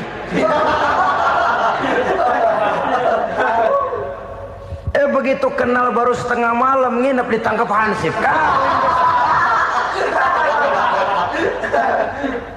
Hal-hal semacam itu kadang-kadang kita berpikir suuzon, gilet, perempuannya cakep banget, lakinya rebek amat. Memang begitulah jodohnya. Memang begitulah jodohnya. Saudara hadirin ma'asyiral muslimin yang saya hormati, jadi hal-hal yang konkret saja kita yakini sepenuhnya ditentukan oleh satu superpower yang gaib itu tadi. Dari sanalah segala ketentuan itu berangkat dan kesanalah segalanya akan kembali. Maka kepercayaan kepada yang gaib meluruskan gerak hidup seseorang dan itu akan mengantarkan dia kepada meraih kemenangan. Satu. Yang kedua, wa yuqimuna shalah. Orang bertakwa yang akan meraih kemenangan itu adalah orang-orang yang mendirikan sholat. Kenapa sholat mengantarkan orang untuk meraih kemenangan? Yang jelas, inna sholata tanha anil fahsya'i wal munkar. Sholat mampu mencegah manusia dari perbuatan keji dan munkar. Banyak filsafat hidup yang terkandung di dalam sholat ini. Sejak kita wudhu sampai kita menghadap ke arah kiblat, sampai kita melakukan gerak-gerak sholat, bacaan-bacaan yang ada di dalam sholat, lalu sampai kepada mengucapkan salam. Banyak filsafat hidup yang terkandung di dalam sholat. Umpamanya saja, setelah takbiratul ihram mulai kita dengan sholat dalam posisi berdiri, diajarkan dalam kitab-kitab fikih agar kita melihat ke arah tempat sujud. Ini kan filsafat kehidupan. Kalau kamu sholat dalam posisi berdiri, lihat tempat sujud. Jangan sholat mata jelalatan, sebab nanti bisa mengurangi kekhusyuan. Jadi wajar kalau yang dikatakan bahwa yang paling afdol adalah shaf yang di depan. Kenapa? Secara harfiah pengertiannya akan lebih mengundang kekhusyuan. Kenapa? Kalau kita di shaf paling depan di masjid umpamanya paling banter kita lihat tembok. Tapi kalau kita shaf di tengah atau di belakang, orang-orang di depan kita pun akan kelihatan. Yang bajunya loreng, yang bajunya genggang, yang bajunya macam-macam. Kita lihat, kadang-kadang kita pikirin, ada yang bajunya bolong. Kita sholat tapi dalam hati, nih orang bajunya robek yang nggak tahu apa. Ada saja hal-hal yang mengusik kekhusyuan kita. Oleh sebab itu diajarkan dalam posisi berdiri, lihat, arahkan pandangan matamu kepada tempat sujud. Ini kan filsafat kehidupan.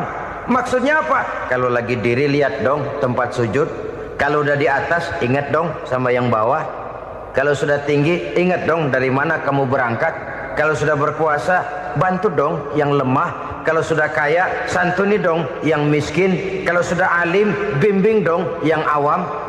Ini filsafat kehidupan. Dalam posisi berdiri kau lihat tempat sujud.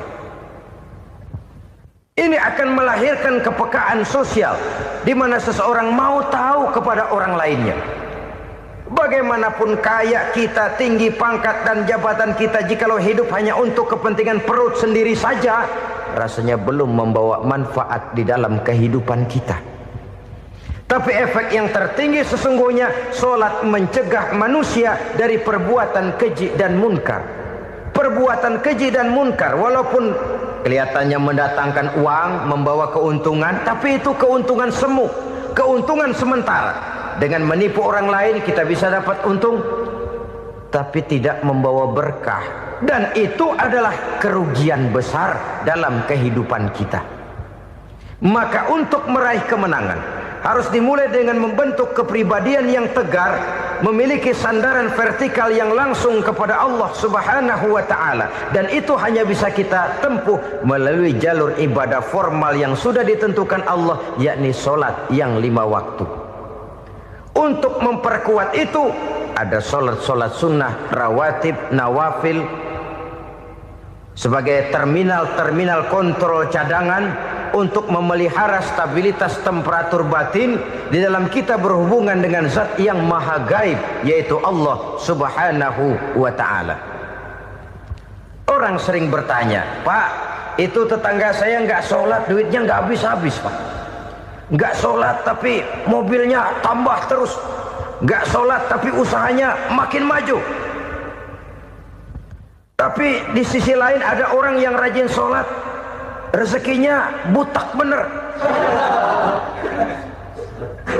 Anaknya mana kurus, mana korengan. Saudara hadirin ma'asyiral muslimin rahimakumullah. Harus saya katakan bahwa sholat memang bukan untuk cari duit. Sholat adalah sandaran vertikal kita kepada Allah. Sedangkan soal rezeki itu berkaitan dengan sifat Allah maha pengasih dan maha penyayang. Allah maha pengasih, siapapun dikasih kalau mau usaha. Allah maha penyayang, tidak semua orang disayang oleh Allah Azza wa Jalla. Dan belum tentu banyak harta itu merupakan nikmat. Mungkin juga istidraj. Artinya istidraj itu dikasih tapi diambulin, kalau bahasa Betawinya itu. Dikasih tapi diambulin, itu bukan merupakan nikmat sesungguhnya, lebih merupakan azab dari Allah Subhanahu wa ta'ala.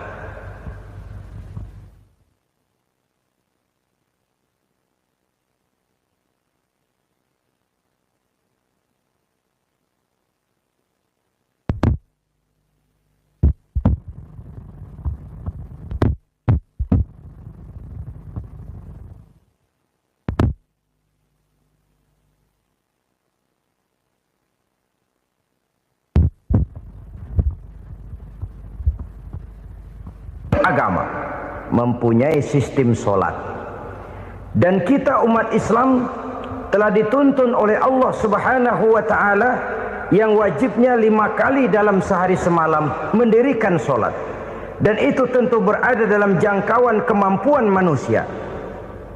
Pada awalnya barangkali kita memang merasa solat itu satu kewajiban, tapi semakin kita hayati makna, manfaat, dan filsafat yang terkandung di dalam ajaran solat, semakin sampai kita kepada keyakinan bahwa solat adalah keperluan kita.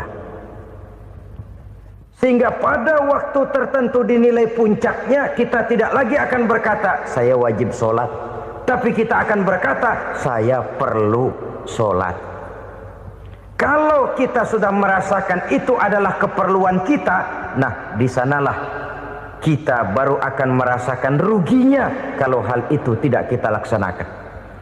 Sepanjang kita masih berkata saya wajib sholat, kita akan lebih merasakan dia sebagai beban ketimbang sebagai keperluan. Yang jelas Allah tidak memerlukan ibadah yang kita laksanakan ini. Dengan kata lain, andai kata satu dunia penuh ini orang tidak ada yang sholat satu pun, Allah tidak akan turun dari jabatan Tuhan.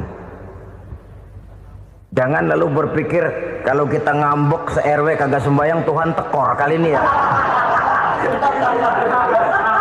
Tentu tidak. Itu perlunya kita, bukan perlunya Allah. Dan pada induknya kita akan berkata saya perlu agama. Kalau secara induk kita sudah memerlukan agama, maka konsep-konsep yang ada di dalam ajaran agama itu pun adalah juga merupakan keperluan kita. Baik dia bernama sholat, baik dia bernama puasa, baik dia bernama zakat, baik dia bernama haji, seluruhnya adalah keperluan kita. Dan sesuatu yang kita perlukan apabila tidak kita laksanakan akan melahirkan kerugian di dalam kehidupan. Jangan heran kalau kita membaca riwayat perjalanan hidup para salafus soleh, orang-orang soleh. Ada yang tahajud sampai 100 rakaat, ada yang sholat malam kakinya sampai bengkak. Kita sekalinya bengkak biri-biri. Ada yang sholat membaca surah dalam Al-Quran sampai khotam Quran. Kok mau? Mereka sudah merasakan itu keperluan. Itu saja soalnya. Satu saat pun jikalau kita merasa bahwa itu keperluan saya, kita pun akan melaksanakan seperti itu. Keperluan saya dalam kehidupan. Inilah yang kedua. Yang ketiga, orang bertakwa yang akan meraih kemenangan itu, wa mimma razaqnahum yunfikun. Mereka membelanjakan sebagian daripada rezeki yang diberikan Allah kepada mereka. Mereka infakkan di jalan Allah. Ada satu dialog menarik. Satu hari seorang anak muda bertemu dengan seorang kakek-kakek yang sudah dikenalnya baik. Bertanyalah anak muda ini, "Kek, umur kakek berapa tahun?" 15 tahun, kata si kakek. Anak kakek berapa orang? 1. Harta kakek berapa banyak? 15 juta. Si anak muda ini bengong. Lalu protes, "Kok kakek bohongin saya?" "Kenapa?" "Saya tahu umur kakek 70 tahun. Kenapa ngaku 15? Saya tahu anak kakek 5. Kenapa bilang 1? Saya tahu kakek miliuner, miliaran uang kakek. Kenapa ngaku cuma 15 juta? Begini, kata si kakek tadi. Benar, umur saya 70 tahun. Tapi dari umur yang 70 tahun itu baru 15 tahun terakhir ini saya merasakan ibadah kepada Allah. Meninggalkan maksiat, jauh dari segala macam munkarat. Maka yang 15 tahun inilah yang benar-benar saya rasakan sebagai umur saya. Benar anak saya 5, tapi yang 4 susah diatur. Cuman 1 rasanya nih yang bakal jadi si buah hati belahan jantung pelanjut cerita penerus sejarah. Cuma 1 ini yang saya harapkan, yang akan jadi anak soleh, yang akan membuat saya menerima pensiunan pahala. Kalau yang 4 apek dah, nggak ada harapan. Yang satu nyekek botol melulu. Oh begitu. Iya. Lalu kenapa kakek bilang harta kakek cuma 15 juta padahal saya tahu kakek uangnya miliaran, depositonya banyak? Ya karena 15 juta itulah yang saya ingat yang pernah saya belanjakan di jalan Allah. Saya merasa itulah harta saya yang sebenarnya. Yang miliaran yang saya simpan di bank kelak kalau satu saat saya mati akan jadi rebutan di antara anak-anak saya. Iya kalau anak saya soleh kayak yang satu ini. Kalau yang 4 tadi udah tulen dia bakal berantem dah berebut tuh. Jadi 15 juta yang saya belanjakan di jalan Allah inilah yang saya merasakan benar-benar harta saya yang sesungguhnya. Dialog ini patut menjadi bahan renungan kita bersama. Diberikan kita umur 40, 50, 60, 70, 80. Berapa tahun dari umur yang diberikan itu yang jalan mulus, yang kita gunakan untuk melaksanakan ibadah? Banyak harta kita simpan di bank, di lemari, di dompet, di tas. Tapi berapa yang sudah kita depositokan di jalan Allah yang akan menemani kita di hari kita kembali nanti? Maka orang bertakwa yang akan meraih kemenangan, wa mimma razaqnahum yunfikun, mereka membelanjakan sebagian dari rezeki yang diberikan Allah di jalan Allah subhanahu wa ta'ala. Ma'asyiral muslimin rahimakumullah, zahirnya memang kita memberikan kepada orang lain, tapi hakikatnya kita menyimpan untuk diri kita sendiri. Kita memberikan kepada yatim piatu 25.000. Zahirnya kita memberikan si yatim, hakikatnya kan kita cuma nyimpan. Saya berikan, titip kepadamu, ini untuk saya di akhirat. Kau boleh belikan baju, kau boleh belikan untukmu makan, kau boleh bayarkan sekolahmu. Ini untuk saya. Hakikatnya kita nyumbang masjid 1 juta, zahirnya kita berikan kepada panitia masjid, tapi hakikatnya kan cuma titip 1 juta ya untuk saya di alam kubur nanti. Silakan kau boleh belikan semen, ini uang, belikan besi, belikan pasir. Saya cuma sekedar titip untuk kepentingan saya. Hakikatnya kita cuma sekedar menitip. Sebagaimanapun pada hakikatnya, apapun yang kita miliki dalam kehidupan kan cuma sekedar hak guna pakai, bukan hak milik mutlak. Harta kita, rumah kita, kendaraan kita, kebun kita, pabrik kita, hak guna pakai saja. Hak milik mutlak cuma untuk Allah subhanahu wa ta'ala. Saudara-saudara kaum muslimin rahimakumullah, ini yang ketiga. Kemudian yang keempat, orang-orang bertakwa yang akan meraih kemenangan, allazina yu'minuna bima unzila ilaika, mereka yang beriman, mereka yang percaya kepada apa yang telah diturunkan kepadamu Muhammad, ay Al-Quran, yakni Al-Quranul Karim. Setelah percaya kepada yang gaib, mendirikan solat, kemudian menginfakkan sebagian dari rezeki yang diberikan Allah, mereka juga lalu percaya kepada yang diturunkan terhadap Nabi, yaitu tidak lain Al-Quranul Karim. Sekali lagi di sini, percaya bukan hanya sekedar percaya saja, tetapi percaya lalu menjadikan Al-Quran itu sebagai pedoman hidup. Sebab memang Al-Quran itu adalah GBHM, garis-garis besar haluan muslim. Apa yang harus kita lakukan, apa yang harus tidak kita lakukan, bagaimana mestinya kita bertingkah laku dan berbuat, seluruhnya tercantum di dalam Al-Quranul Karim. Itu sebabnya ketika satu hari Aisyah ditanya bagaimana akhlak Rasul, beliau menjawab, kana Rasulullah sallallahu alaihi wasallam khuluquhul Quran. Akhlak daripada Rasulullah tidak lain adalah Al-Quran. Jawaban simpel ini memberikan gambaran bahwa keseluruhan daripada konsepsi Quran sudah diterjemahkan dalam kehidupan Rasulullah Sallallahu Alaihi Wasallam. Karena kita tahu akhlak adalah keseluruhan dari gerak hidup manusia. Sejak ia berpribadi, berumah tangga, bertetangga, bermasyarakat, sampai kepada berbangsa dan bernegara, Al-Quran tetap memberikan sentuhan nilainya. Oleh karenanya, orang-orang yang bertakwa adalah orang-orang yang menjadikan Al-Quran sebagai pedoman dalam kehidupannya. Dan kita yakini Al-Quran diturunkan kepada Nabi Muhammad bukan merupakan produk Nabi Muhammad. Isi dan redaksinya langsung dari Allah Subhanahu wa ta'ala. Kemudian cirinya yang kelima, orang bertakwa yang akan meraih kemenangan itu, wa ma unzila min qablika. Tidak hanya sekedar percaya kepada yang diturunkan terhadap Nabi Muhammad yaitu Al-Quran, mereka juga percaya kepada apa yang pernah diturunkan kepada para nabi, kepada para rasul sebelum Nabi Muhammad.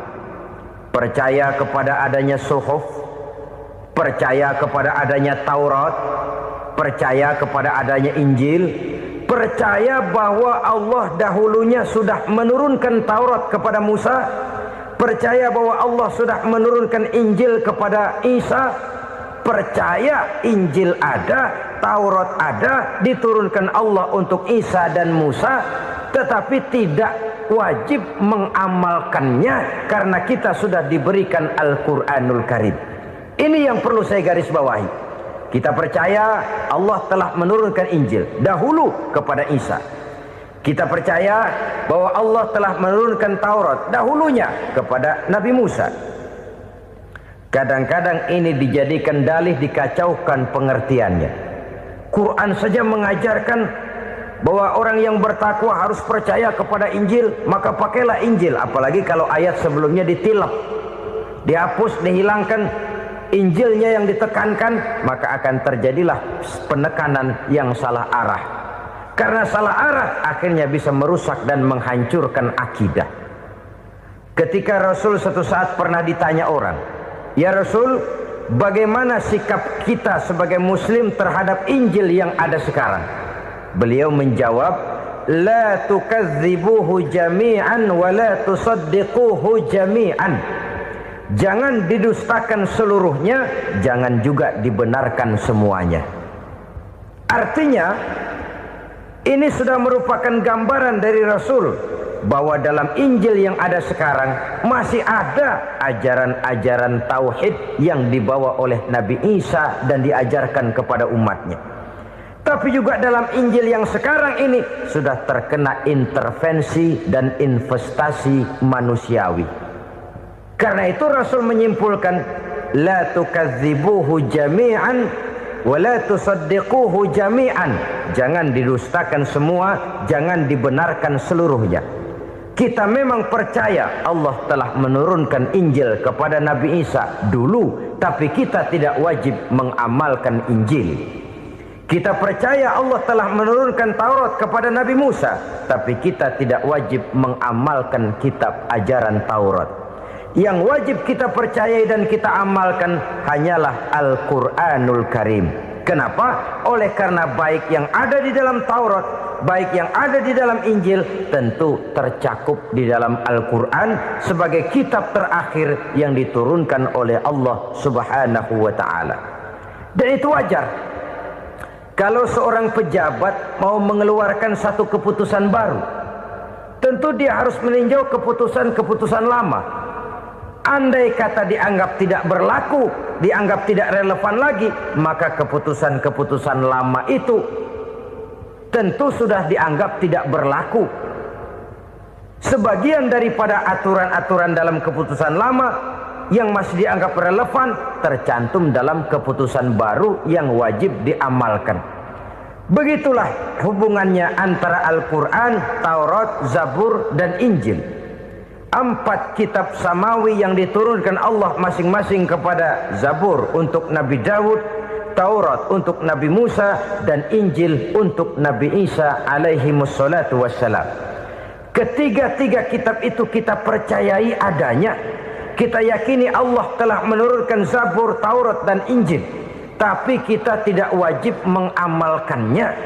Yang wajib kita mengamalkannya sekarang ini tidak lain hanyalah Al-Quranul Karim saja, karena ia mencakup apa yang ada di dalam Zabur, apa yang ada di dalam Taurat, dan apa yang ada di dalam Injil.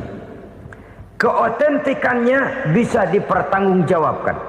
Ya, tapi kan Nabi Muhammad sudah mati 14 abad yang lalu, dan di zaman beliau Al-Quran kan belum dikodifikasikan, belum ditulis. Bagaimana keotentikannya bisa dipertanggungjawabkan? Mudah saja. Allah berjanji, inna nahnu nazzalna dzikra wa inna lahu lahafizun. Kami yang menurunkan Al-Quran dan kami yang akan menjaga dan memeliharanya. Allah turunkan Quran, Allah menjaganya. Bagaimana cara Allah menjaga Al-Quran itu?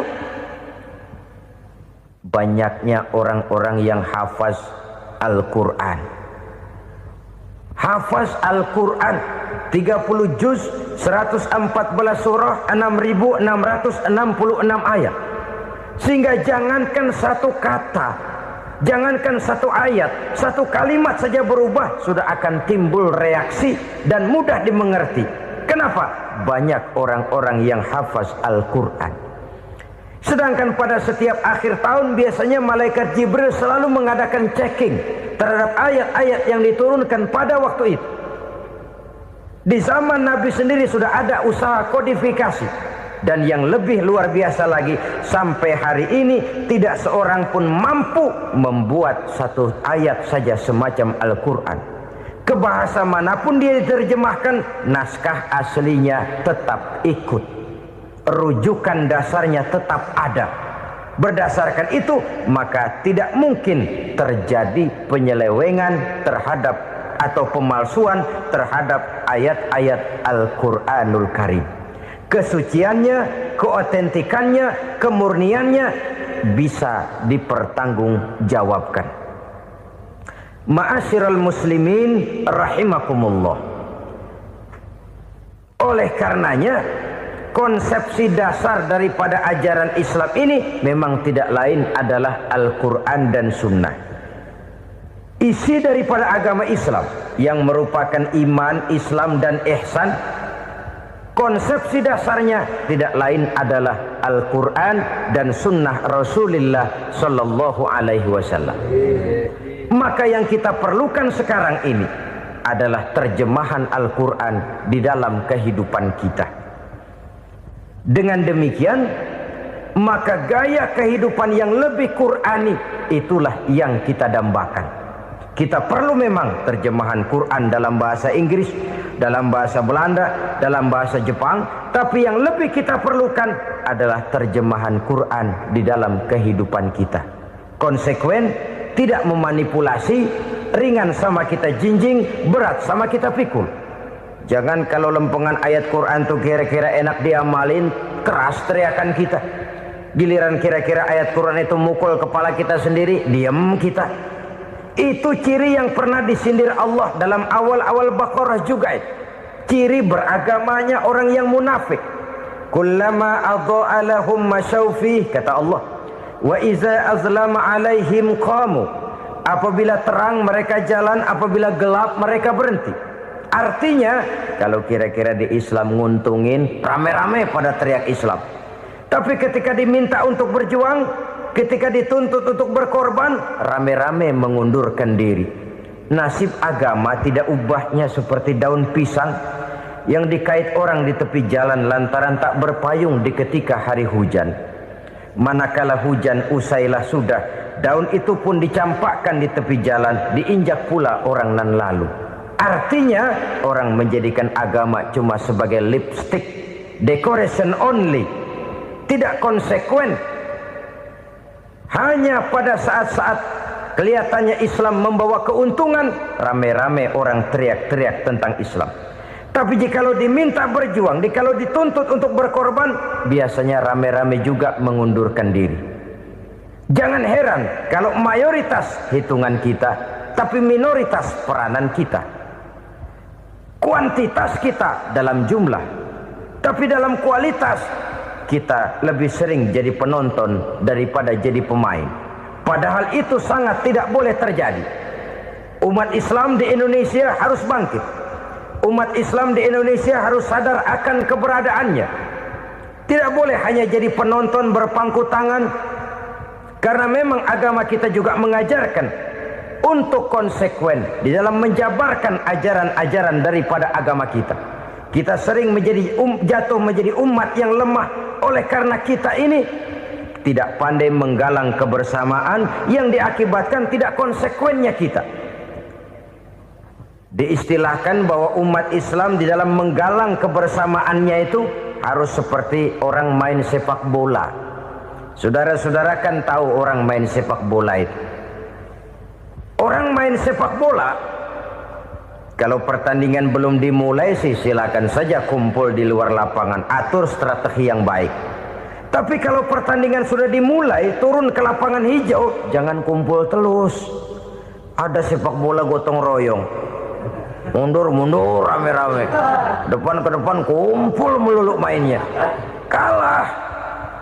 Orang main sepak bola itu ya harus ada penyerang tengah, harus ada penjaga gawang, harus ada strikernya, harus ada kiri luarnya, kanan dalamnya yang jadi backnya.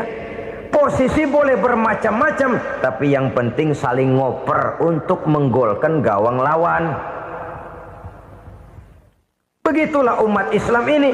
Boleh ada yang jadi pejabat, boleh ada yang jadi pengusaha, boleh ada yang jadi petani, silakan ada yang jadi seniman, ada yang jadi penyair, ada yang jadi artis sekalipun. Tapi kalau sudah berhasil menguasai bola, jangan lupa operannya. Operan itu yang langka. Kita ini muslim kadang-kadang kalau sudah memegang menguasai bola, kalau belum mau mampus, belum mau ngoper. Nanti kalau sudah nggak punya bola, baru mau ngoper. Kalau sudah dengar-dengar mau dekat pensiun, baru mau jihad, baru mau berjuang, baru mau ngurus pesantren. Tanda tangan sudah tidak laku, memo sudah tidak dihargai, baru mau berjuang. Kemarin kemana mas? Kita tidak pandai memanfaatkan posisi. Dengan kata lain, kalau kembali kepada persoalan kita, konsekuensi kita terhadap agama yang kita anut ini belum ideal. Kita masih lebih sering berislam ini pada saat-saat yang menurut perhitungan kita membawa keuntungan. Tapi kalau diminta berjuang, dituntut berkorban, yang itu pun hakikatnya adalah untuk kepentingan kita juga. Allah tidak pernah menuntut kita untuk jihad bagi kepentingan Allah, itu tidak. Berjuang menegakkan agama Allah, apakah untuk kepentingan Allah? Tidak. Untuk kepentingan kita. Sebab nilai-nilai jihad itu pada akhirnya akan membawa kita kepada suatu kebahagiaan. Setidaknya kalau tidak di dunia, tentu di akhirat sebagai syahid. Oleh karena itu, pada bagian akhir ini saya ingin mengajak, marilah kita konsekuen. Sekali kita berkitabkan Al-Quranul Karim, mari dia kita jadikan pedoman. Jangan cuma kita jadikan sebagai penghias dinding, pelengkap rumah, bahwa di rumah kita ada Al-Quran, tapi yang baca kecoa. Habis pada bolong tuh Quran. Yang penting kan punya Quran. Ditaruh di pintu rumah. Biar apa? Biar kuntilanak kagak masuk katanya. Ya apa itu nasib Quran, cuma kerjanya jaga pintu, ngusir kuntilanak, ngusir memedi. Bagaimana kita hidup menurut tuntunan Al-Quran? Kadang-kadang tidak pernah menjadi masalah bagi kita. Maka bagaimanakah Al-Quran akan mungkin membawa keberkahan dalam hidup kalau ajarannya kita injak-injak dalam keseharian kita?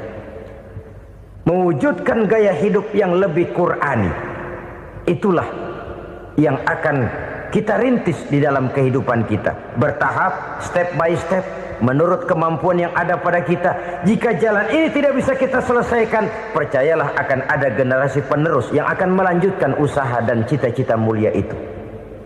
Jadi percaya kepada Taurat, percaya kepada Injil, sekedar percaya Allah dahulunya sudah menurunkan itu, tapi kita tidak wajib mengamalkannya. Kenapa? Generasi Injil masa berlakunya sudah kedaluarsa. Taurat masa berlakunya sudah kedaluarsa. Injil pernah berlaku untuk orang Nasrani di zaman Nabi Isa. Taurat pernah berlaku untuk orang Yahudi di zaman Nabi Musa. Setelah generasinya berlalu, datang Rasul penutup yang membawa Al-Quranul Karim, maka Al-Quran itulah yang berlaku menjadi pedoman sampai hari akhir nanti. Jangan jauh dari Al-Quran, karena apabila ini kita lakukan, maka kita akan kembali kepada satu gaya hidup yang jauh dari tuntunan agama, dan itu artinya kita akan semakin jauh untuk meraih kemenangan. Saudara-saudara kaum muslimin rahimakumullah. Yang keenam, yang terakhir, orang-orang bertakwa yang akan meraih kemenangan itu wabil akhirati hum yuqinun.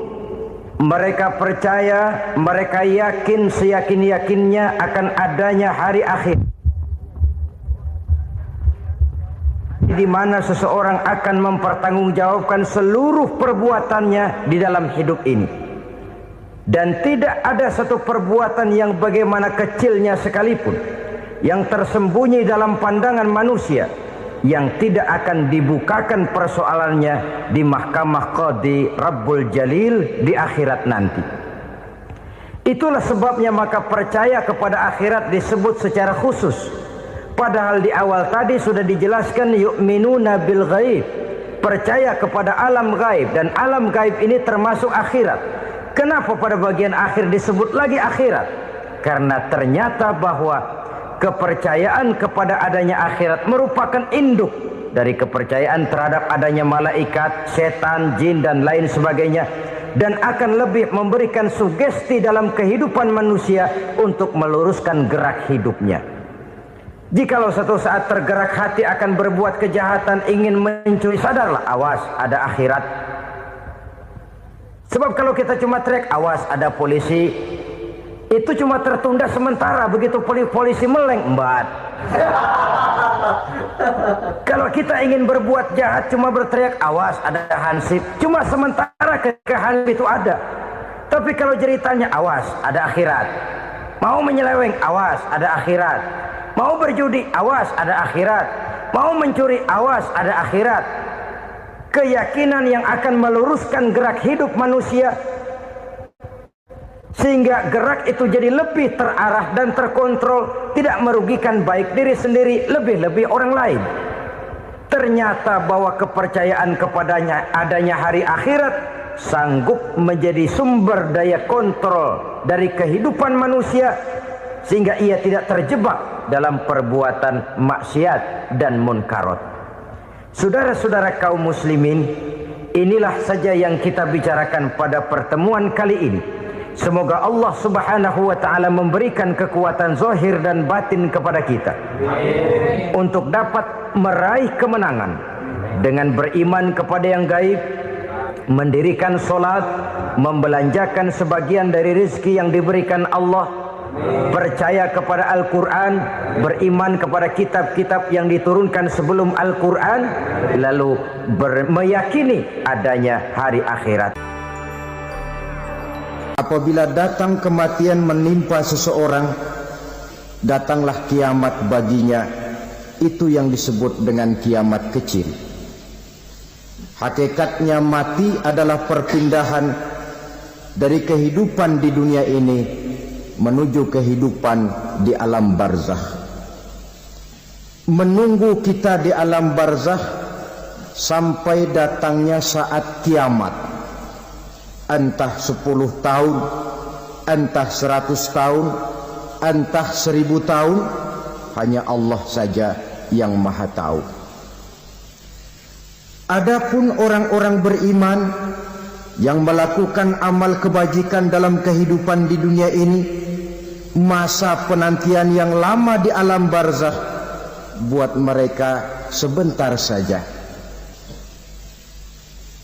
Tetapi bagi orang-orang kafir yang ingkar, yang tidak beriman kepada Allah, yang hidup di dunia cuma menumpuk-numpuk dosa, tentu penantian di alam barzakh akan merupakan waktu yang sangat lama.